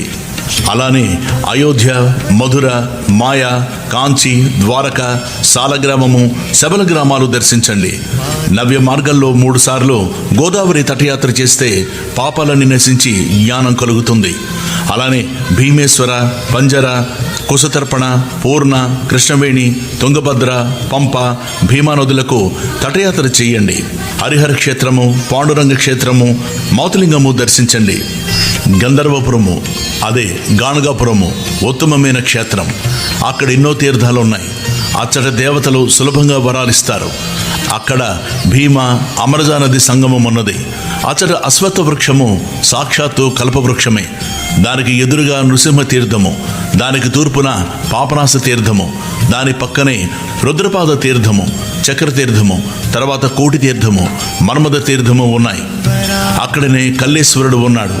గంధర్వపురము సాటిలేని సిద్ధభూమి గనక అక్కడ అనుష్ఠానం చేస్తే అతి త్వరగా అభిష్టాలు నెరవేరుతాయి. తుంగభద్ర నదుల సంగమము, మలాపహ సంగమము, నివృత్తి సంగమము దర్శించండి. బృహస్పతి సింహరాశిలో ప్రవేశించినప్పుడు గోదావరికి, కన్యారాశిలోకి వచ్చినప్పుడు కృష్ణానదికి, తులారాశిలోకి వచ్చినప్పుడు తుంగభద్రకు, కర్కాటకంలో ప్రవేశించినప్పుడు మలా మహానదికి పుష్కరాలు వస్తాయి. అంటే గంగా నది ఆయా పవిత్ర సంవత్సరాలలో ఆయా నదుల్లో వచ్చి ఉంటుంది గనక వాటిని సేవించడం ఎంతో మంచిది. అలానే ఆయా నదులు సముద్రంలో కలిసే చోట స్నానం చేయడం వలన ఎంతో పుణ్యం వస్తుంది. కుంభకోణము, కన్యాకుమారి, మత్స్యతీర్థము, పక్షితీర్థము, ధనుష్కోటి, కొల్హాపురము, కరవీరము, మహాబలేశ్వరము దర్శించండి. భిల్లవటి, అరుణ సంగమము, కృష్ణా తీరంలోనున్న ఋష్యాశ్రమము దర్శించండి. అమరపురం వద్దనున్న కృష్ణవేణి, పంచనది సంగమములో 3 రోజులు స్నానము, ఉపవాసము చేస్తే అన్ని కోరికలు తీరడమేగాక పరమార్థము కూడా లభిస్తుంది. యుగాలయము, శూర్పాలయము, కపిలాశ్రమము, కేదారము, పిఠాపురము దర్శించండి. అక్కడ శ్రీ దత్తాత్రేయ స్వామి ఉన్నారు. తర్వాత మణిగిరి, వృషభాద్రి, కళ్యాణ నగరము, అహోబిలము దర్శించండి. కర్కాటక రాశిలో సూర్యుడు ప్రవేశించినప్పటి నుండి నదులు రజస్వరులు గనక వాటిలో స్నానం చేయకూడదు. నదీ తీరాలలో నివసించే వారికి ఈ నిషేధము వర్తించదు. నదులకు కొత్త నీరు వచ్చే రోజులే రజస్వల కాలము. అప్పుడు శిష్యులు ఆయనకు సాష్టాంగ నమస్కారం చేసి వారి ఆశీస్సులు పొంది తీర్థయాత్రలకు వెళ్ళారు. నేను మాత్రం ఆయన సేవ చేయడానికి వారితో కూడానే ఉన్నాను. ఓం శ్రీ దత్తాయ గురువే నమః. శ్రీ శ్రీపాద శ్రీవల్లభాయే నమః. శ్రీ నృసింహ సరస్వతియే నమః. ఓం శ్రీ గణేశాయ నమః. శ్రీ సరస్వతీదేవియే నమః. శ్రీ గురుభ్యో నమః. శ్రీ గురు చరిత్ర అధ్యాయం 16. ప్రస్తావన. అద్వితీయమైన భగవంతుడు సృష్టి ఆదిలో నేననేక మగుదునుగాక అని సంకల్పించి తన వినోదార్థం ఈ అనంత సృష్టిజాలాన్ని రచిస్తాడు. అయినా సకల కళ్యాణ గుణనిధి అయిన పరమాత్మ యొక్క ఈటి సంకల్పం కూడా జీవులందరికీ ఒక విధంగా శ్రేయస్కరమే. ప్రళయానికి పూర్వం సర్వజీవులు ఎటువంటి సంస్కారాలను, కర్మఫలాన్ని చేకూర్చుకున్నాయో వాటి నుండి తిరిగి ఆ జీవులు సుఖదుఖాది అనుభవాల ద్వారా శుద్ధమవడానికి ఈ సృష్టి రచన ఒక చక్కని అవకాశం. కానీ అజ్ఞానబద్ధులైన ఆ జీవులు పూర్వజన్మ ఫలానుభవము పూర్తయ్యే లోపల ద్వంద్వాల ప్రభావం చేత మరలా కర్మ సంచయాన్ని పెంచుకుంటాయి.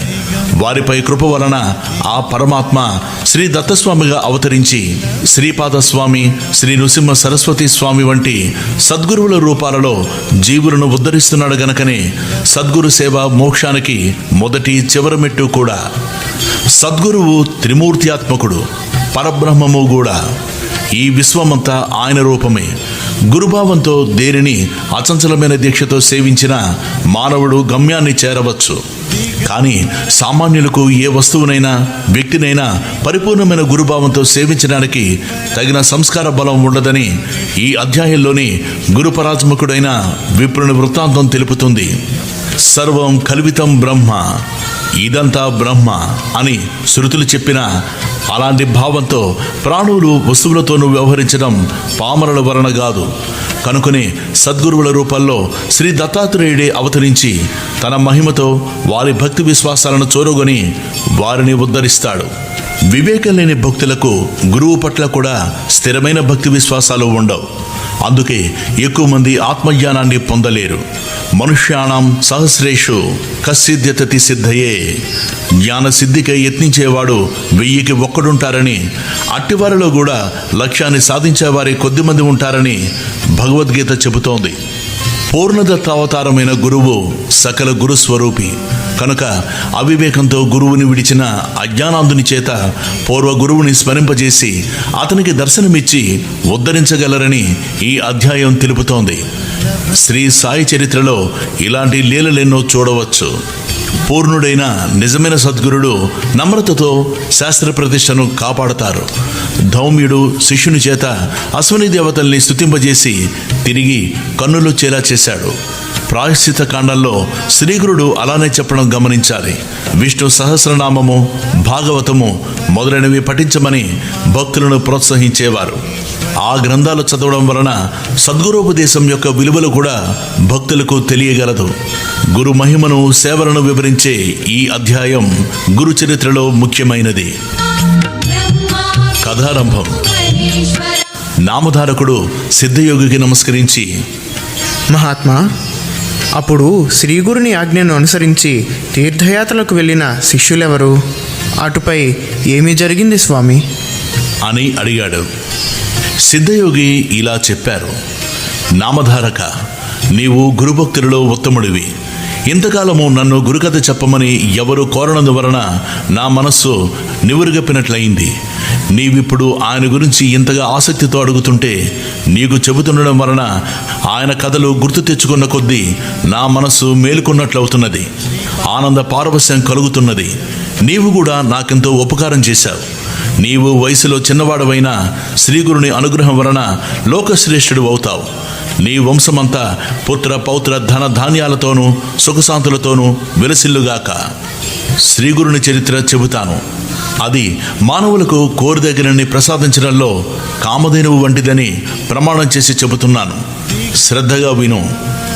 శ్రీగురువు ఆజ్ఞను అనుసరించి శిష్యులందరూ తీర్థయాత్రలకు వెళ్ళారు. నేను మాత్రం వారిని సేవిస్తూ వారి చెంతనే ఉండిపోయాను.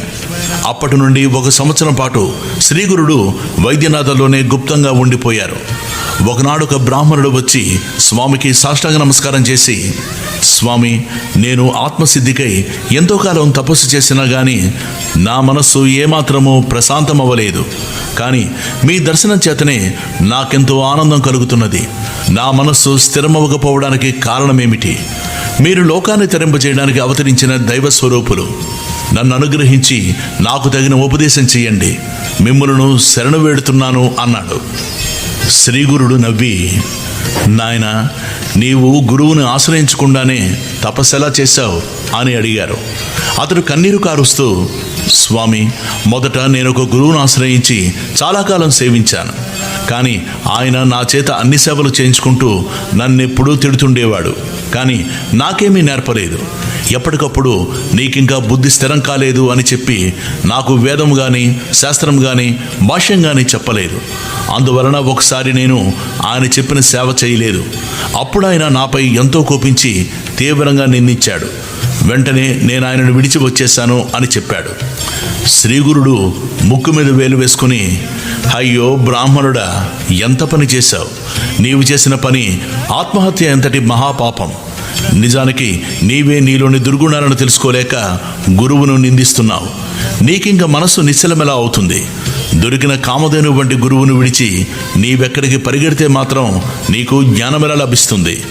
గురుద్రోహికి ఇహంలోనూ పరంలోనూ సుఖముండదు. అతడికి జ్ఞానం ఎన్నటికీ కలగదు. అజ్ఞానాంధకారంలో చిక్కుపడవలసిందే. గురువుని ఎలా సేవించాలో తెలిసిన వాడికే వేదాంగాలు తెలిసి సర్వజ్ఞుడవుతాడు. అష్టసిద్ధులు అతనికి అధీనమవుతాయి. నీ వంటి గురుద్రోహి ముఖం చూడడం కూడా అపశకునమవుతుంది. దేవాలయంలో మల విసర్జన చేసి అందుకు తిట్టిన వాడిని తప్పుపట్టినట్లుంది నీ పని అన్నారు. అప్పుడా విప్రుడు భయపడి దుఃఖంతో స్వామి పాదాలపై పడి, పరమగురు, జ్ఞానసాగర, బుద్ధిహీనున్నై తెలియక గురుద్రోహం చేశాను. గురువుని ఎలా తెలుసుకోవాలో సేవించాలో తెలిపి నన్నుద్ధరించండి అని దీనాతి దీనంగా ప్రాధేయపడ్డాడు. శ్రీగురుడు అతని ధైర్యానికి కరిగిపోయి అపార కరుణతో ఇలా చెప్పారు: నాయనా, గురువే తల్లి, తండ్రి. ఆయనయే బ్రహ్మ, విష్ణు, మహేశ్వరుల ప్రత్యక్ష రూపం. నిజమైన మేలు చేయగలవారు ఆయనొక్కరే. ఇందుకు సందేహం లేదు. ఏకాగ్రమైన శ్రద్ధ భక్తులతో పట్టుదలతో గురువును సేవించాలి. అది తెలిపేటందుకు నీకొక పురాణ ఉపాఖ్యానం చెబుతాను విను. ద్వాపర యుగంలో ధౌమ్యుడనే బ్రహ్మర్షి ఉండేవాడు. ఆయన దగ్గర అరుణి, బైదుడు, ఉపమన్యువు అనే 3 శిష్యులు వేదం అభ్యసిస్తూ ఆయన శ్రద్ధతో సేవిస్తుండేవారు. అహంకారము మొదలైన దోషాలు తొలగి మనస్సుకు శుద్ధి కలగడానికి వెనుకటి గురువులు శిష్యుల చేత సేవలు చేయిస్తుండేవారు. అతను సేవను బట్టి అతని గురుభక్తిని, మనశుద్ధిని నిరూపించి అనుగ్రహించేవారు. ఒకనాడు ధౌమ్యుడు అరుణుని పిలిచి, నీవు మన పొలానికి వెళ్ళి చెరువు నుంచి దానికి నీరు పెట్టు, లేకపోతే వరి పైరు ఎండిపోతుంది అని చెప్పారు. అరుణి వెంటనే వెళ్ళి చెరువు నుండి కాలువ ద్వారా నీరు పెట్టాడు. కానీ కాలువకు ఒకచోట గండిపడి నీళ్లన్నీ పల్లానికి పోతున్నాయి. మట్టి, రాళ్ళు ఎంత వేసినా కట్ట నిలువలేదు. అప్పుడతను ప్రాణం పోయినా సరే గురువు చెప్పినది చేసి తీరాలన్న నిశ్చయంతో ఆ గండికి తాను అడ్డుపడుకుని గురువును ధ్యానిస్తున్నాడు. అప్పుడు నీరు అతని మీదుగా పొలంలోకి ప్రవేశించింది. చీకటి పడినా కూడా అరుణి ఆశ్రమానికి రాకపోయేసరికి ధౌమ్యుడు వచ్చి పొలం నిండుగా నీరు ఉండడం గమనించారు. కానీ శిష్యుడే కనిపించలేదు. అతడు ఏ పులిబారినైనా పడ్డాడేమోనని అనుమానించి ఆయన శిష్యుని కోసం బిగ్గరగా పిలిచారు. అరుణి సమాధానమీయలేక కొంచెం శబ్దం చేశాడు. దానిని బట్టి ధౌమ్యుల వారు వచ్చి శిష్యుణ్ణి లేవనెత్తి కౌగిలించుకుని సంపూర్ణంగా అనుగ్రహించారు. వెంటనే అతడు సర్వశాస్త్ర పారంగతుడైనాడు. అప్పుడు ధౌమ్య మహర్షి, నాయనా, నీవింటికి వెళ్ళి తగిన కన్యను వివాహమాడి స్వధర్మమాచరించు, కృతార్థుడు అవుతావు అని ఆదేశించారు. అరుణి గురువుకు నమస్కరించి ఇంటికి వెళ్ళి లోకపూజ్యుడయ్యాడు. ఒకరోజు ధౌమ్యుడు తన 2వ శిష్యుణ్ణి పిలిచి, నాయనా, పైరు పంటకొచ్చింది. నీవు రోజు కావలి కాచి పైరు కోసి ధాన్యం ఇంటికి చేర్చు అని చెప్పారు. బైదుడు తనకు గురుసేవ లభించినందుకు సంతోషించి పైరునెంతో జాగ్రత్తగా సంరక్షించి పంట పక్వానికి వచ్చాక కోయించాడు. తర్వాత ధాన్యం రాసుగా పోయించి ఆ సంగతి గురువుకు చెప్పాడు. ఆయన అతనికి ఒక బండి, ఒక దున్నపోతు ఇచ్చి ధాన్యం ఇంటికి చేర్చమని చెప్పారు. అతడు ఆ బండి కాడికి ఒక పక్క ఆ దున్నపోతును కట్టి మరొక దున్నపోతు లేనందున 2వ వైపు కాడిని తన భుజాన వేసుకుని ధాన్యం ఇంటికి తీసుకొస్తున్నాడు. దారిలో ఒకచోట బురదలో ఆ దున్నపోతు కూరుకుపోయింది. అప్పుడు బైదుడు దున్నపోతును విడిపించి తానొక్కడే బండిని బురదలో నుండి లాగడానికి ప్రయత్నించి ఆ శ్రమ కోరవలేక స్పృహ తప్పి పడిపోయాడు. కొంతసేపటికి ధౌమ్యుడు అక్కడికి వచ్చి చూచి అతని గురుసేవా దీక్షకు మెచ్చి అతని మెడ నుంచి కాడి తొలగించి అతనిని లేవదీసి కౌగిలించుకొని అనుగ్రహించారు.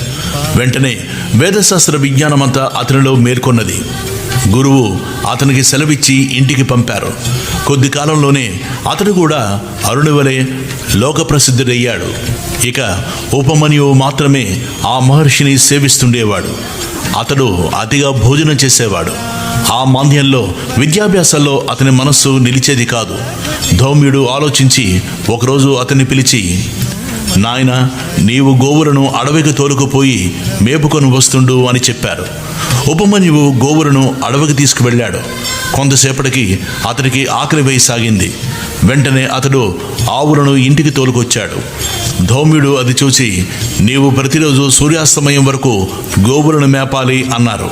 మరునాటి నుండి ఆవులు మేస్తుండగా బాగా ఆకలైనప్పుడు అతడు స్నానం చేసి సంధ్యవార్చుకొని దగ్గరలోనున్న బ్రాహ్మణుడి ఇండ్లలో భిక్ష తెచ్చుకొని భోజనం చేయసాగాడు. అందువలన కొద్ది కాలానికి అతని శరీరానికి మంచి పుష్టి కలిగింది. అది గమనించిన ధౌమ్యుడు ఒక రోజున అతన్ని అడిగి కారణం తెలుసుకుని, నన్ను విడిచి భోజనం చేస్తున్నావటరా? నిత్యము నీవు చేసుకొచ్చిన భిక్ష నాకిచ్చి మరలా అడవికి పోయి ఆవులను మేపుకొని రావాలి అని ఆజ్ఞాపించారు. ఉపమన్యువు అలా చేస్తుండడం వలన ఆకలి అతనిని ఎంతగానో బాధించేది. అతడు తాను మొదలు తెచ్చుకున్న భిక్షను గురువు కర్పించి రెండవసారి భిక్ష తెచ్చుకుని తినసాగాడు. అందువలన అతడి శరీరం పుష్టిగా ఉండడం చూచి ధౌమ్యుడు కారణమడిగి తెలుసుకుని ఆ రెండవ భిక్షను కూడా తమకి ఇవ్వమని ఆజ్ఞాపించారు. ఉపమన్యువు కొంచెమైనా బాధపడక అలానే చేసి ఆవుల దగ్గర దూడలు తాగిన మిగిలిన పాలు తాగి ఆకలి తీర్చుకోసాగాడు.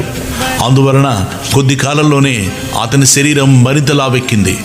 ఒకరోజు ధౌమ్యుల వారు అందుకు కారణమడిగి తెలుసుకుని, ఒరే, పశువులు ఎంగిలిపాలు తాగితే పశువు వలె నీవు కూడా బుద్ధిహీనుడు అవుతావు, కనుక త్రాగవద్దు అని నిషేధించారు. ఆ మరునాడు ఆకలి వేస్తుంటే జిల్లేడు పాలు ఎంగిలివి కావని తలచి వాటిని ఒక దొప్పలో పడుతుండగా ఆ పాలు అతని కళ్ళలో చింది అతని కళ్ళు రెండు కనిపించలేదు. తర్వాత అతడు గోవులను వెతుక్కుంటూ పోతూ ఒక బావిలో పడిపోయాడు. సూర్యాస్తమయమైన శిష్యుడింటికి రాకపోయేసరికి అతడిని వెతుకుతూ ధౌమ్యుల వారు అడవికి వెళ్లారు. ఆయన కేక విని ఉపమన్యువు బావిలో నుండే సమాధానమిచ్చాడు. ఆ మహర్షి బావి వద్దకు వెళ్ళి అతని దుస్థితి తెలుసుకుని అశ్వని దేవతలను ప్రార్థించమని చెప్పారు. ఉపమన్యువు అలా చేయగానే అతనికి దృష్టి వచ్చింది. వెంటనే అతడు బావి నుండి బయటకు వచ్చి గురువుకు నమస్కరించాడు. ధౌమ్యుడు అతని గురుభక్తికి మెచ్చి అతని తలపై చేయి పెట్టి, నాయనా, నీ కీర్తి 4 దిక్కులా వ్యాపిస్తుంది. నీ శిష్యులు కూడా నీ అంతటి వారవుతారు. వారిలో ఉదంకుడనే శిష్యుడు తన గురుభక్తి చేత నాగలోకాన్ని జయించి నాగకుండలాలు నీకు దక్షిణగా సమర్పించగలడు. నీ కీర్తిని శాశ్వతమనర్చగలడు అని ఆశీర్వదించాడు. అతడు గురుకృప వలన వేదశాస్త్ర పారంగతుడై ఇంటికి వెళ్ళి గృహస్థాశ్రమం స్వీకరించాడు. కాలాంతరంలో ధౌమ్యుల వారి ఆశీర్వచనం పూర్తిగా ఫలించింది. కనుక నాయనా, గురుని అనుగ్రహంతో పొందలేనిది ఏదీ లేదు. గురుద్రోహం వలన ఇహ పరాలలో సుఖమే ఉండదు. సరికదా, నీవెంత వెతికినా వ్యర్థమే. కనుక నీవు వెంటనే వెళ్ళి నీ పూర్వ గురువునే ఆశ్రయించి ఆయన్ను ప్రసన్నం చేసుకో. ఆయన ప్రసన్నుడైతే నీకు వెంటనే మనస్సు స్థిరమవుతుంది. శ్రీగురుని మాటలు విన్న ఆ బ్రాహ్మణుడు, స్వామి, నేను అజ్ఞానం వలన గురుద్రోహం చేసిన మాట నిజమే. నేను చేసిన అపరాధాలు కూడా ఎన్నో. విరిగిన నా గురువు మనస్సు అతికించడం సాధ్యం కాదు. ఇక నేను బతికే ప్రయోజనమేమి? నా పాపానికి పరిహారంగా నా ప్రాణాలు విడుస్తాను అని తీవ్రమైన పరితాపంతో ఆత్మహత్యకు సిద్ధమయ్యాడు. అప్పుడు శ్రీగురుని మనస్సు కరిగి, నాయనా, తీవ్రమైన పరితాపం వలన నీ దోషం నశించి వైరాగ్యం కలిగింది. ఇప్పుడు నీ గురువును మనసారా స్మరించు అని చెప్పి అతనిని ఆశీర్వదించారు. వెంటనే అతని కంఠం గద్గదమై శరీరమంతా రోమాంచితమైంది. కన్నులు ఆనంద బాష్పాలతో నిండాయి. అతడు కృతజ్ఞతతో స్వామి పాదాలకు నమస్కరించగానే వేదశాస్త్రాల సారం అతని హృదయంలో ఉదయించింది. అప్పుడు శ్రీగురుడు, నాయనా, నేను చెప్పిన గురుమహిమ హృదయంలోనే నిలుపుకుని నీవు గురువు వద్దకు వెళ్ళు.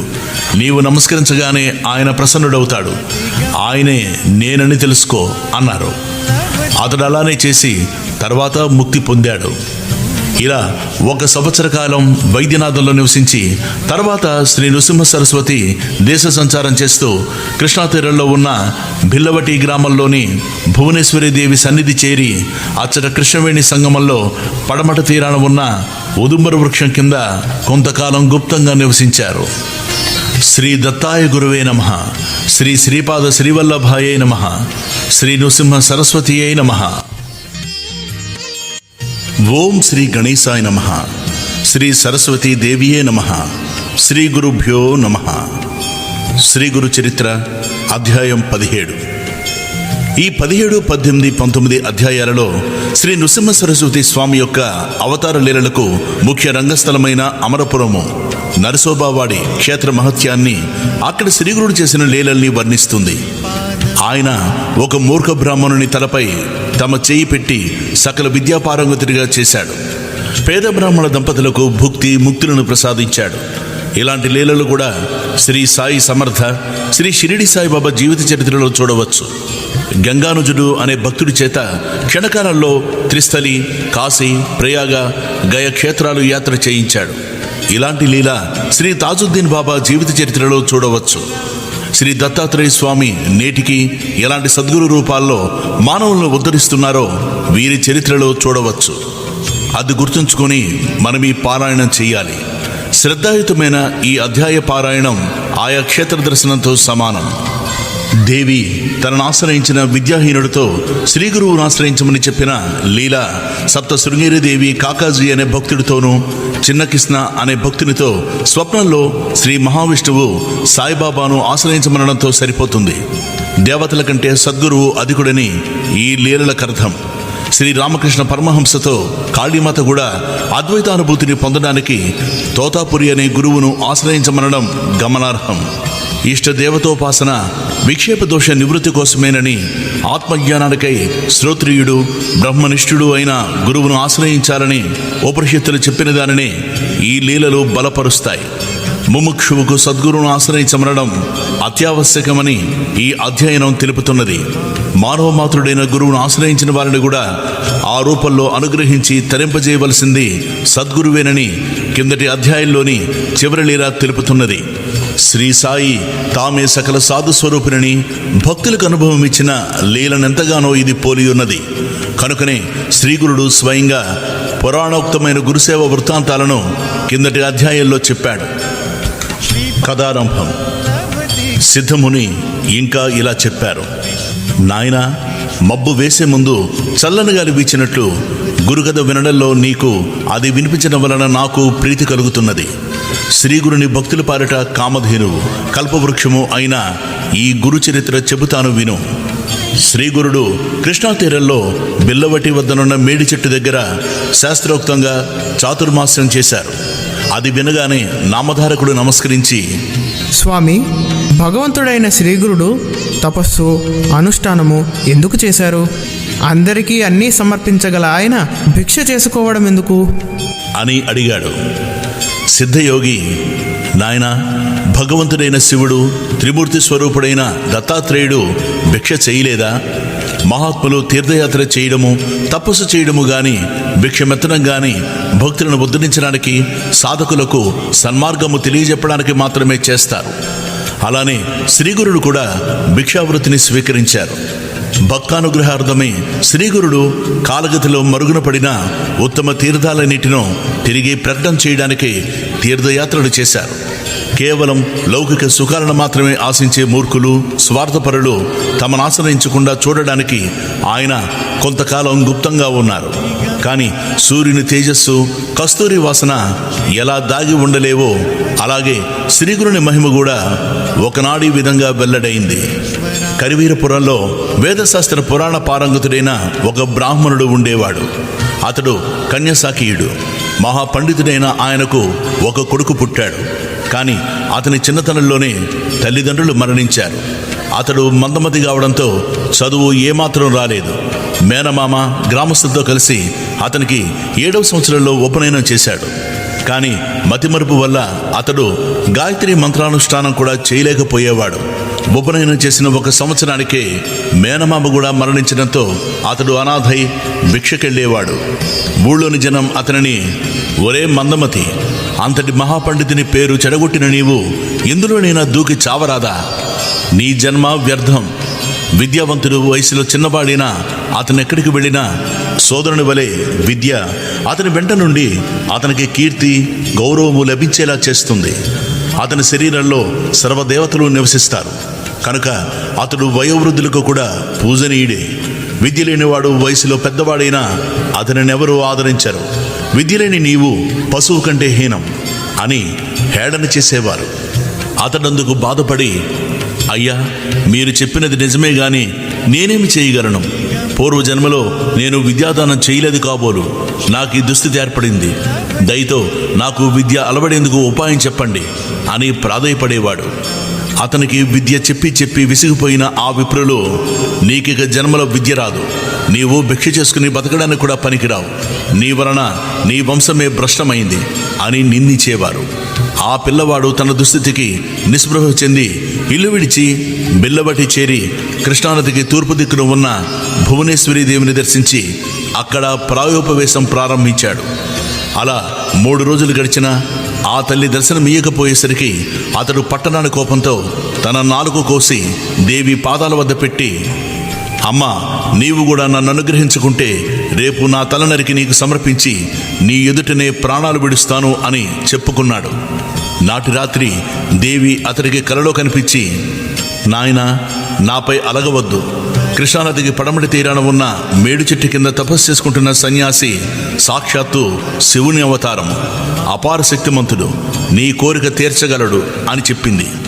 అతడు వెంటనే నిద్రలేచి బయలుదేరి శ్రీగురుని దర్శించి సాష్టాంగ నమస్కారం చేశాడు. శ్రీగురుడు ప్రసన్నులై అతని శిరస్సు మీద తన చెయ్యి ఉంచి ఆశీర్వదించారు. అతనికి వెంటనే 4 రావడమే గాక సకల విద్యలు సిద్ధించాయి. కాకి మానస సరోవరం చేరి రాజహంసగా మారినట్లు, పరశువేది స్పర్శతో ఇనుము బంగారమైనట్లు శ్రీగురుని హస్తస్పర్శ వలన ఆ విప్ర కుమారుడు మహాజ్ఞాని అయ్యాడు. శ్రీగురుని నివాసం వలన ఆ స్థలం మహామహిమగలదయింది. ఓం శ్రీ దత్తాయ గురువే నమః, శ్రీ శ్రీపాద వల్లభాయ నమః, శ్రీ నృసింహ సరస్వతీయై నమః.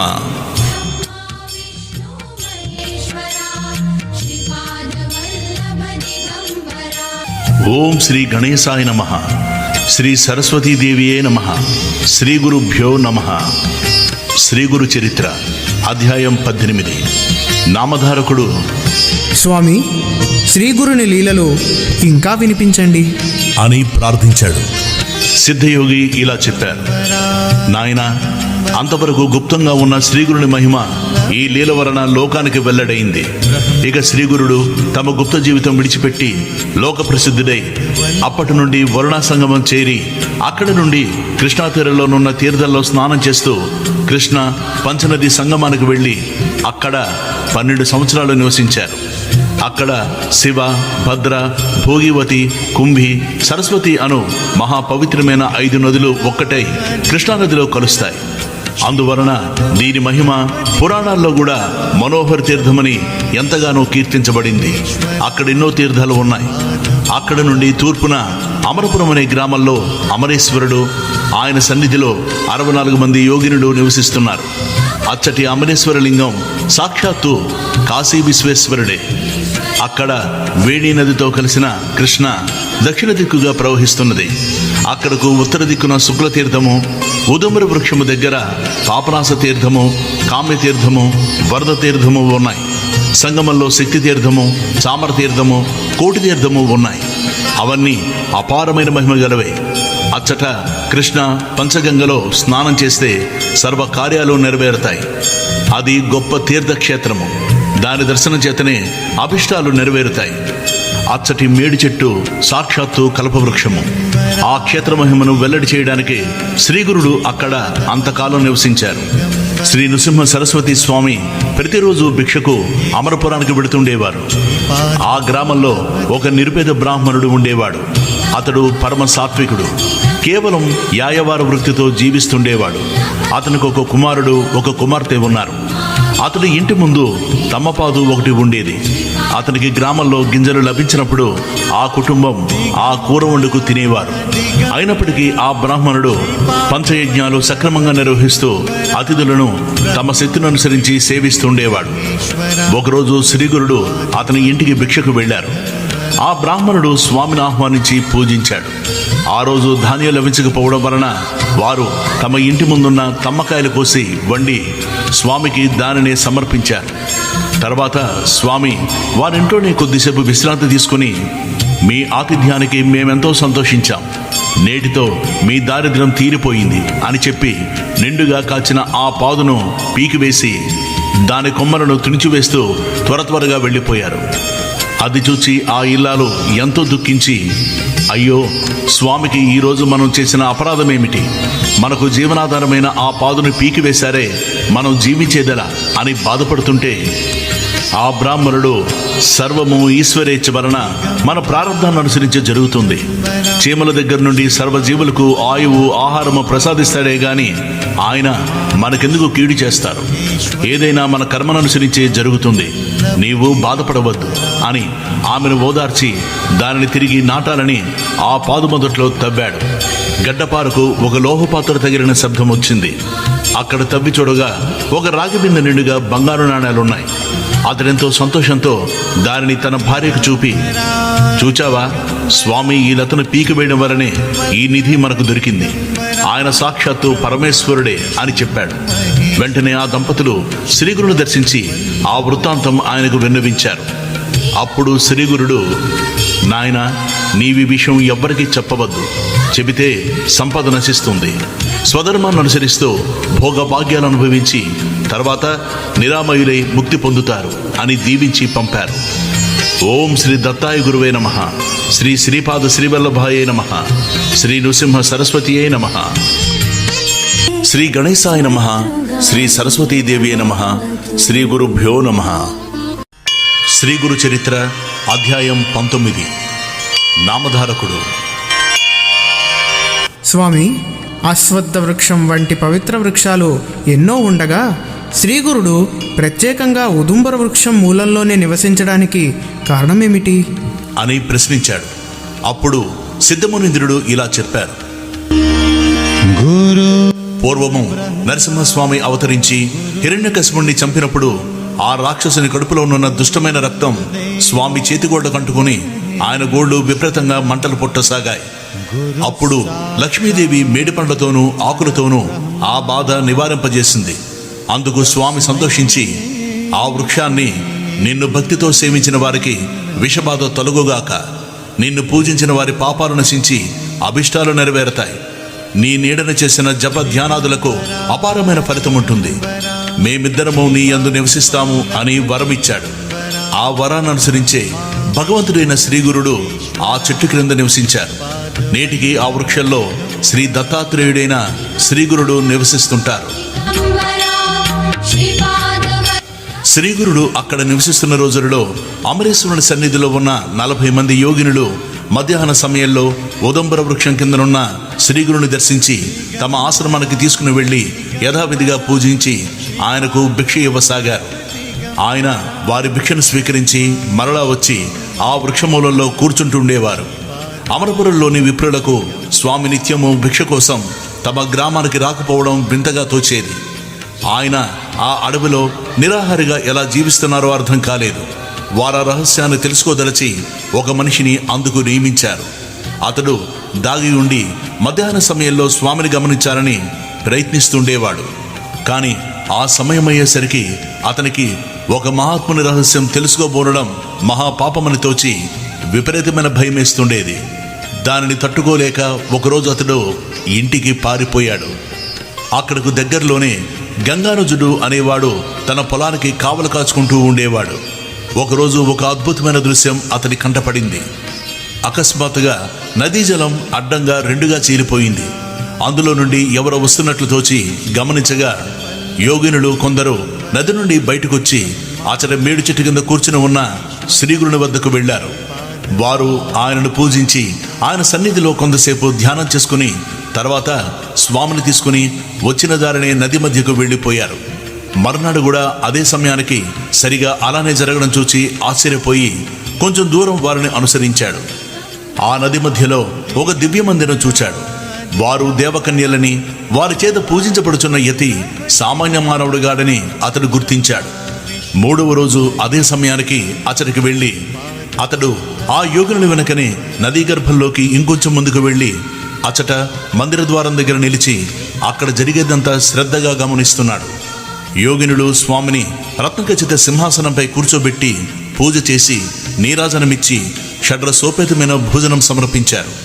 తర్వాత శ్రీగురుడు మందిరం నుండి తిరిగి వస్తూ గంగానుజుడిని చూచి, నీవెవరు, ఇక్కడికెందుకు వచ్చావు అని అడిగారు. అతడు భయపడి ఆపాదమస్తకము వణికిపోతూ, స్వామి, నా పేరు గంగానుజుడు. నేను కుతూహలము ఆపుకోలేక మీ వెనక ఇచ్చటికి చూడవచ్చాను. నా అపరాధం క్షమించండి అని ఆయనకు నమస్కరించి, మీరు సాక్షాత్తు త్రిమూర్తి స్వరూపులు. అజ్ఞానులైన మానవులు మీ నిజరూపం తెలుసుకోలేకపోతున్నారు. నన్ను ఉద్ధరించండి అని వేడుకున్నాడు. స్వామి సంతోషించి, నాయనా, నేటితో నీ కష్టాలన్నీ తీరిపోయాయి. నీవు కోరుకున్నవన్నీ నీకు లభిస్తాయి. కానీ నీవిప్పుడు చూచినది మేమీ ప్రాంతాల్లో ఉన్నంతకాలం ఎవ్వరికీ చెప్పవద్దు. చెబితే తక్షణమే నీవు మరణిస్తావు అన్నారు. గంగానుజుడు అలాగేనని చెప్పి గురువుకు నమస్కరించి సంతోషంగా తన పొలానికి వెళ్ళాడు. అప్పుడే అతనికి అక్కడ ఒక నిధి దొరికింది. నాటి నుండి అతడు ప్రతిరోజు భార్య సమేతంగా వచ్చి శ్రీగురుని సేవిస్తూ ఉండేవాడు. ఒక మాఘ పౌర్ణమి రోజున గంగానుజుడు యథాప్రకారం శ్రీగురుని దర్శించి, స్వామి, మాఘమాసంలో ప్రయాగ, కాశీ, గైలలో స్నానం చేయడం ఎంతో పుణ్యమని చెబుతారు. కానీ వాటిని నేను దర్శించనేనా లేదు. ఆ క్షేత్రాల మహత్యం వినినా కూడా పుణ్యమొస్తుంది అంటారు. కనుక దయతో వాటిని వివరించి చెప్పండి అని కోరాడు. శ్రీ నృసింహ సరస్వతి సంతోషించి, శ్రీకృష్ణ పంచనదీ సంగమం సాక్షాత్తు ప్రయాగయే. త్రిస్థలి అని ప్రసిద్ధికెక్కిన ప్రయాగ, కాశీ, గయ ఎంతో మహత్తరమైనవి. అలాగే ఇక్కడ సంగమము, యుగాలయము, కరవీరము అనే 3 కూడా త్రిస్థలి అని తెలుసుకో. ఈ 3ంటిని నీకిప్పుడే చూపిస్తాను అని చెప్పి స్వామి పులిచర్మంపై కూర్చుని గంగానుజుణ్ణి తన పాదుకుల్ని గట్టిగా పట్టుకోమని కళ్ళు మూసుకోమన్నారు. క్షణకాలంలో శ్రీగురుడు అతనికి ప్రయాగ దర్శనం చేయించి మధ్యాహ్నం కాశీలో విశ్వనాథుని దర్శనం చేయించారు. సాయంత్రం అయ్యేసరికి గయ దర్శనం కూడా చేయించి సూర్యాస్తమయానికి తిరిగి అతనిని సంగమానికి తీసుకువచ్చారు. తర్వాత ఆ త్రిస్థలితో సమానమైన అక్కడ ఉన్న 3 క్షేత్రాలను కూడా చూపించారు. ఈ రీతిన ఆ క్షేత్ర మహత్యం వెల్లడి చేశాక శ్రీగురుడు ఆ చోట విడిచిపోదలిచారు.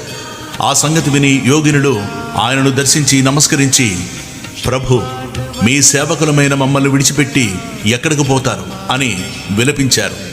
శ్రీగురుడు వారిని ఊరడించి, లోకుల దృష్టికి వెళ్ళినట్టు కనిపించినా మేము నిజంగా అదృశ్యంగా ఈ ఉదంబర వృక్షంలోనే ఎల్లప్పుడూ ఉంటాం.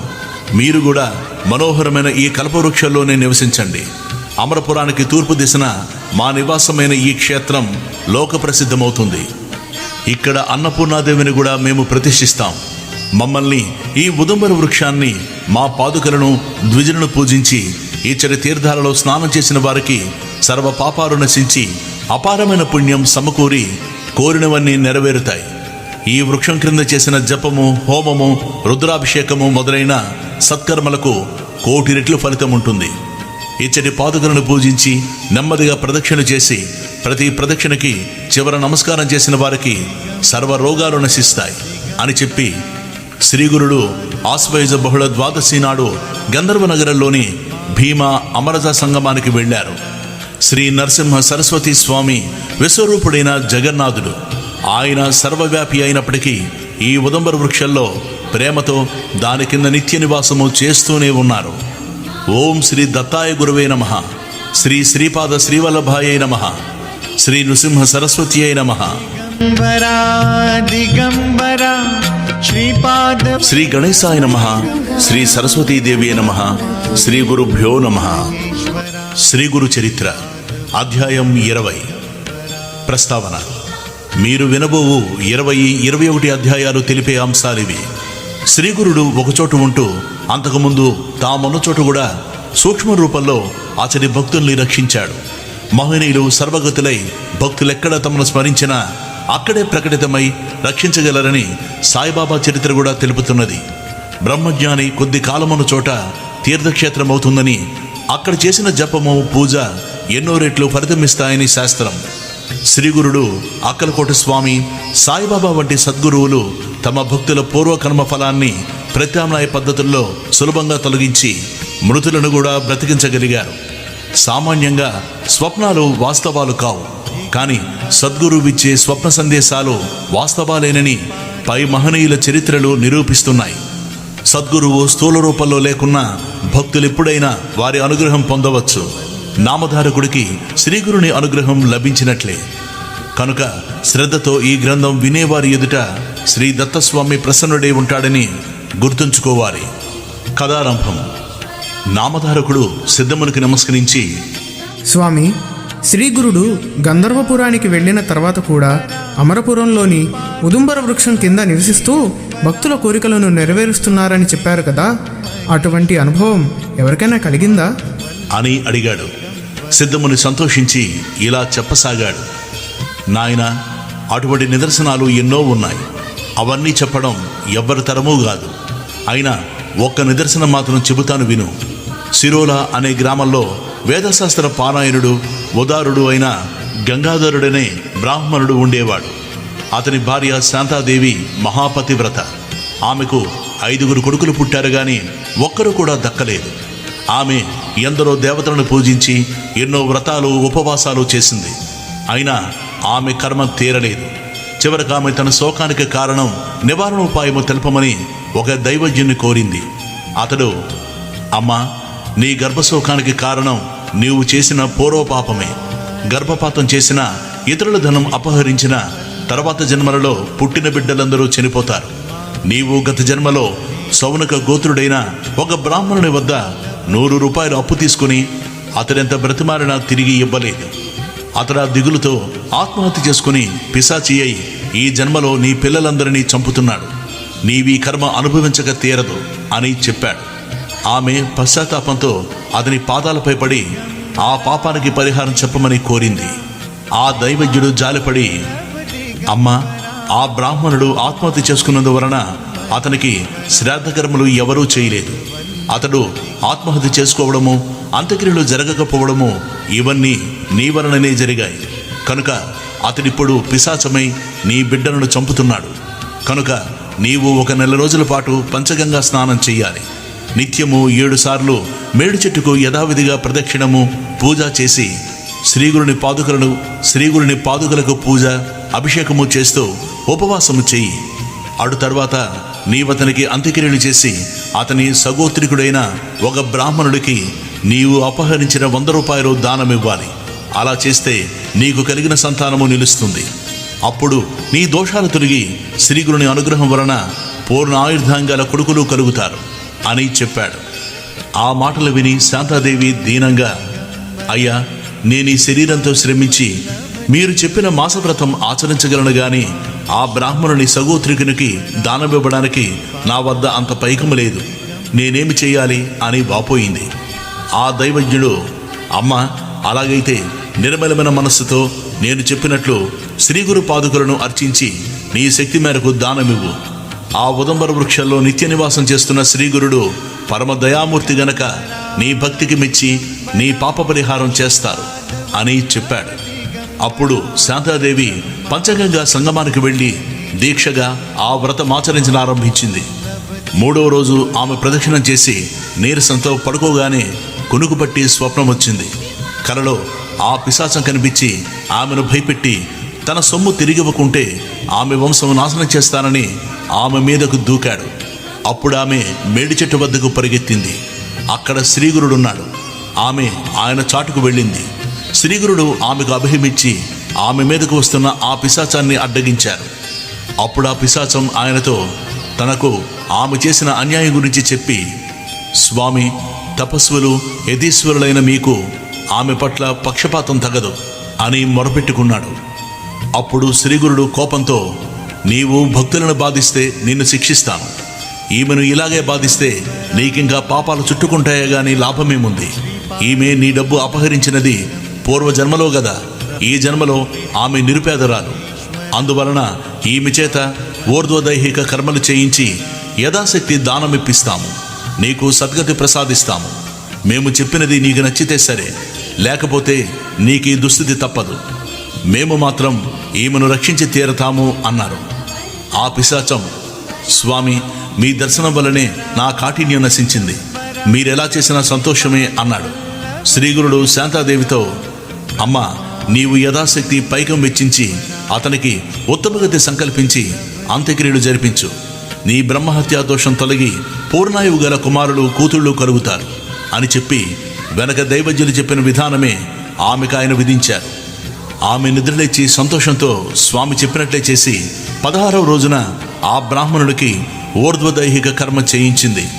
ఆమెకు బ్రహ్మహత్యా దోషము, ఆ బ్రాహ్మణులకు పిశాచతత్వము తొలగిపోయాయి. తర్వాత మరొక రోజున శాంతాదేవికి శ్రీగురుడు కలలో కనిపించి 2 కొబ్బరికాయలు ఆమె ఒడిలో వేసి, అమ్మా, నీ వ్రతము పూర్తయింది కదా, పాలనకు ఈ కాయలు వాడుకో, నీకు నిస్సందేహంగా వేద విధులు పుడతారు అని చెప్పారు.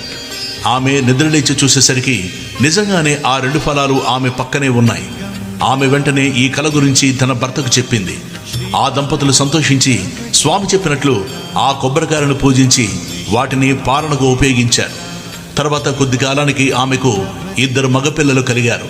పెద్ద పిల్లవాడికి 7వ సంవత్సరము, రెండవ వానికి 3వ సంవత్సరము రాగానే పెద్దవానికి ఉపనయనము, రెండవ వానికి చౌల సంస్కారము, పుట్టు వెంట్రుకలు తీయించుట చేయాలని ముహూర్తం నిర్ణయించి ఆ దంపతులు అన్ని ఏర్పాట్లు చేసుకున్నారు. కానీ ఆ ముహూర్తానికి ముందు రోజున పెద్దవాడికి అకస్మాత్తుగా ధనుర్వాతం వచ్చి మరుసటి రోజు సాయంత్రం సూర్యాస్తమయానికల్లా అతడు చనిపోయాడు. ఆ తల్లి శోకంతో తలను నేలకు కొట్టుకుంది, గుండెలు బాదుకున్నది. చివరకు ఆ బాధ తట్టుకోలేక స్పృహ తప్పి పడిపోయింది. తిరిగి స్పృహ రాగానే ఆ బిడ్డను తలుచుకుని అతని శరీరంపై పడి ఇలా శోకించింది, నాయనా, మా ప్రాణరక్షకుడు, వంశోద్ధారకుడు అయిన నీవు మమ్మల్ని విడిచిపోవడానికి నీ మనస్సెలా అంగీకరించింది? 5 బిడ్డలను పోగొట్టుకున్న నేను నిన్ను చూశాక ఆ శోకం మరిచాను. శ్రీగురుడు వరమిచ్చినందువల్ల నీపైనే ఆశలన్నీ పెట్టుకున్నాను అని శోకిస్తోంది. అప్పుడక్కడి జనులు ఇలా ఆమెను ఓదార్చారు, అమ్మా, నువ్విలా ఏడ్చినందువల్ల నీ పిల్లవాడు మళ్ళీ బ్రతుకుతాడా? మృత్యువు దేవతలను, ఋషులను, రాక్షసులను, అవతార పురుషులను కూడా వదిలిపెట్టదు. మానవులమైన మనకెలా తప్పుతుంది? నువ్వు ఆలోచించు, ఇలా దుఃఖించవద్దు అని అన్నారు. అది విని ఆమె, నాకు దాపురించిన పిశాచ భయాన్ని పోగొట్టి సాక్షాత్తు శ్రీగురుడే ప్రసాదించిన ఈ ఫలం విఫలమెందుకు కావాలి?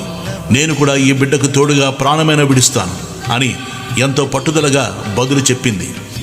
ఆమె శ్రీగురుని స్మరించి, స్వామి, త్రిమూర్తి స్వరూపులైన మీరు సత్య సంకల్పులని నమ్ముకున్న నాకు ఇదేమి గతి? నేను మీరు చెప్పినట్లు ఈ ఉదంబర వృక్షాన్ని సేవించినందుకు ఫలితం ఇదేనా? నా విషయంలో మీరు విశ్వాసఘాతకులయ్యారు. పిశాచబాధ తొలగించమని మిమ్మల్ని శరణ పొందిన నాకు ఇదేమి ఫలితము? పులు నుండి పారిపోతున్న ఆవు కషాయవాణిని శరణ పొందినట్లున్నది. తన కష్టాలు నివారించుకోవడానికి దేవాలయంలో ప్రవేశించిన వారిపై ఆలయం విరిగిపడ్డట్లయినది. నాకు ఇంతగా ఆశ చూపిన మీరు నా బిడ్డను ఎందుకు రక్షించరు అని రాత్రంతా ఆమె దుఃఖిస్తూనే ఉంది. మరుసటి రోజు ఉదయమే ఆ గ్రామంలోని బ్రాహ్మణుడు వచ్చి ఆమెతో, అమ్మా, నీవిలా శోకించినందువలన లాభమేమి? జరగవలసినది జరగకుండా తప్పదు కదా. నీవు మూర్ఖత్వం విడిచి శవాన్నిస్తే అంత్యక్రియలు చేస్తాము అని చెప్పారు. కానీ ఆమె మాత్రం తన పట్టు విడువక, ఈ శవంతో పాటు నాకు కూడా అంత్యక్రియలు చేస్తే ఇస్తాను గాని లేకుంటే ఇవ్వను అని చెప్పి ఆ శవాన్ని తన హృదయానికి గట్టిగా హత్తుకుంది. ఆ బ్రాహ్మణుడు ఆశ్చర్యపోయి, బిడ్డతో కలిసి అగ్నిప్రవేశం చేయడం అన్నది మేము కనీవిని ఎరుగము, ఇదెక్కడ ధర్మము అనుకున్నారు. ఆమె మాత్రం మధ్యాహ్న సమయం దాటిపోతున్న శవాన్ని వారికి అప్పగించలేదు. చివరికి ఆమె శ్రీగురుని మీద నిష్ఠూరమాడుతూ తాను ఆ బిడ్డతో సహా ప్రాణత్యాగం చేస్తానని ఆ శవాన్ని తీసుకుని నది ఒడ్డుకు చేరింది. జనులంతా ఆమెను అనుసరించారు. ఇంతలో ఒక బ్రహ్మచారి ఆమె వద్దకొచ్చి తత్వము ఉపదేశించాడు.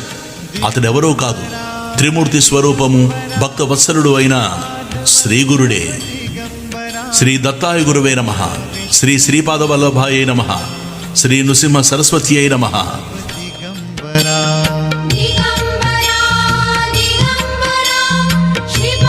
శ్రీ గణేశాయ నమః, శ్రీ సరస్వతీదేవి నమః, శ్రీ గురుభ్యో నమః.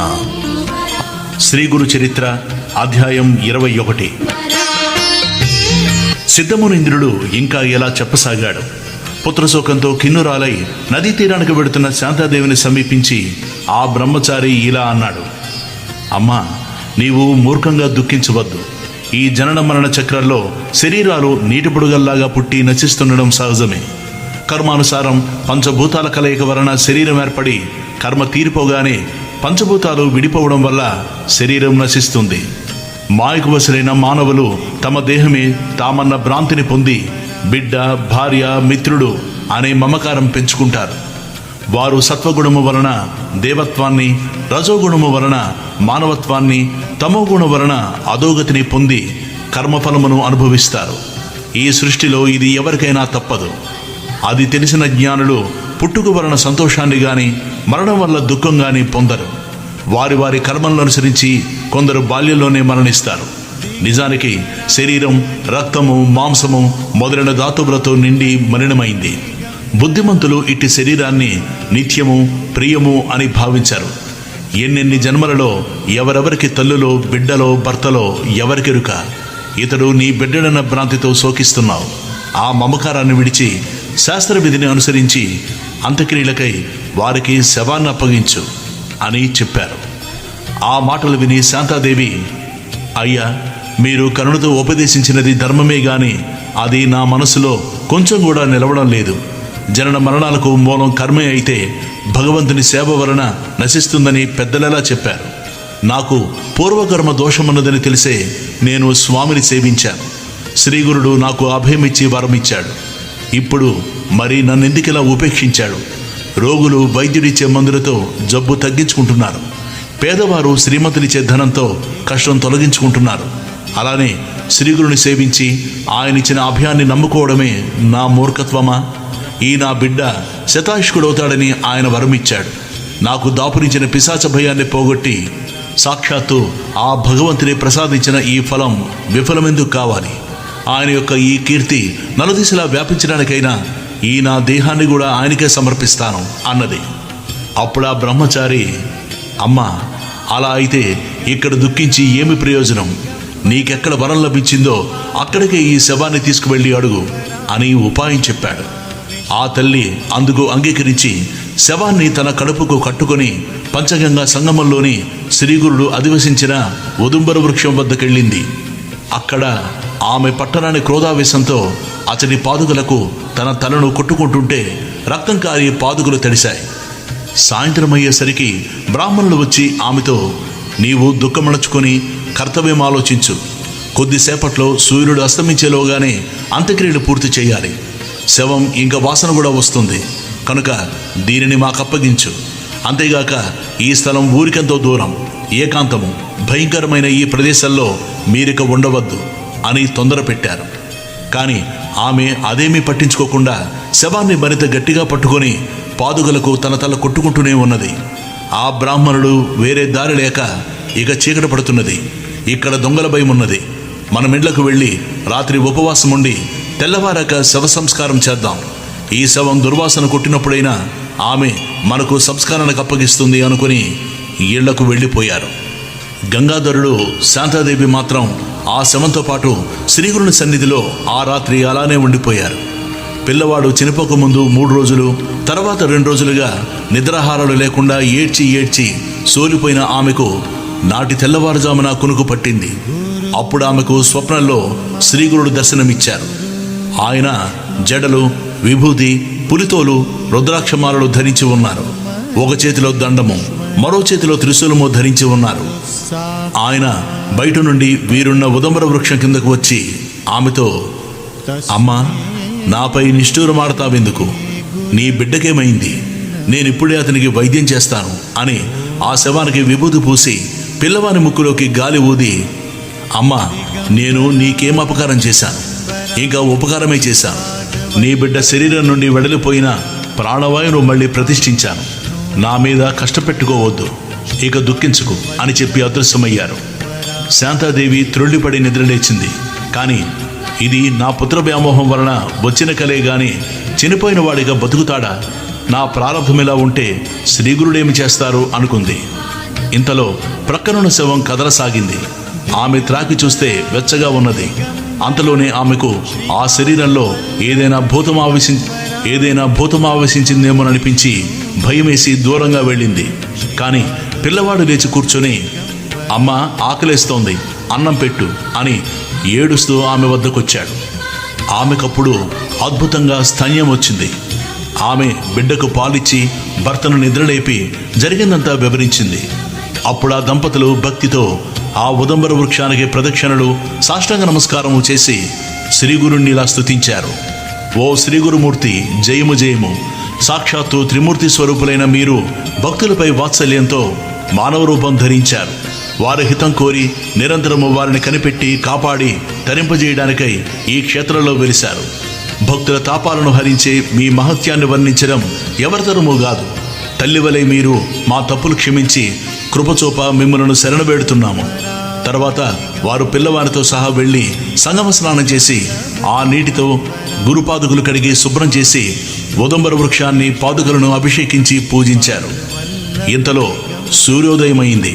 శవదహనం కోసమని గ్రామం నుండి వచ్చిన బ్రాహ్మణుడు ఆ బాలుడు బ్రతికి ఉండడం చూచి ఆశ్చర్యపడి శ్రీగురు మహిమను కొనియాడారు. ఆ దంపతులు ఆనందంతో బ్రాహ్మణుడికి భోజనం పెట్టారు. తర్వాత ఆ పిల్లవాడు విద్య వినయ సంపన్నుడు, దీర్ఘాయువు, భాగ్యవంతుడు అయ్యాడు. కనుక నామధారక ఈ క్షేత్ర మహిమను వర్ణించడం ఎవరితరమూ కాదు. అచ్చటి మేడి చెట్టు మూలంలో శ్రీగురుడు నిశ్చయంగా నిత్య నివాసం చేస్తున్నాడు. అక్కడ ఆయనను భక్తితో సేవించిన వారికి కోరినన్ని నెరవేరతాయి, సందేహం లేదు. అందుకే అచ్చటి మేడి చెట్టు సాక్షాత్తు కల్పవృక్షమే. శ్రీ దత్తాయ గురవే నమః. శ్రీ శ్రీపాద శ్రీవల్లభాయే నమః. శ్రీ నృసింహ సరస్వతి అయి నమః.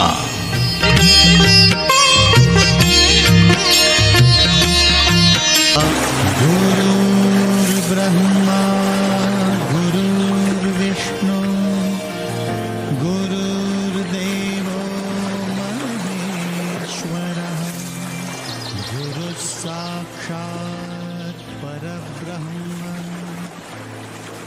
तस्मै श्री गुरवे नमः.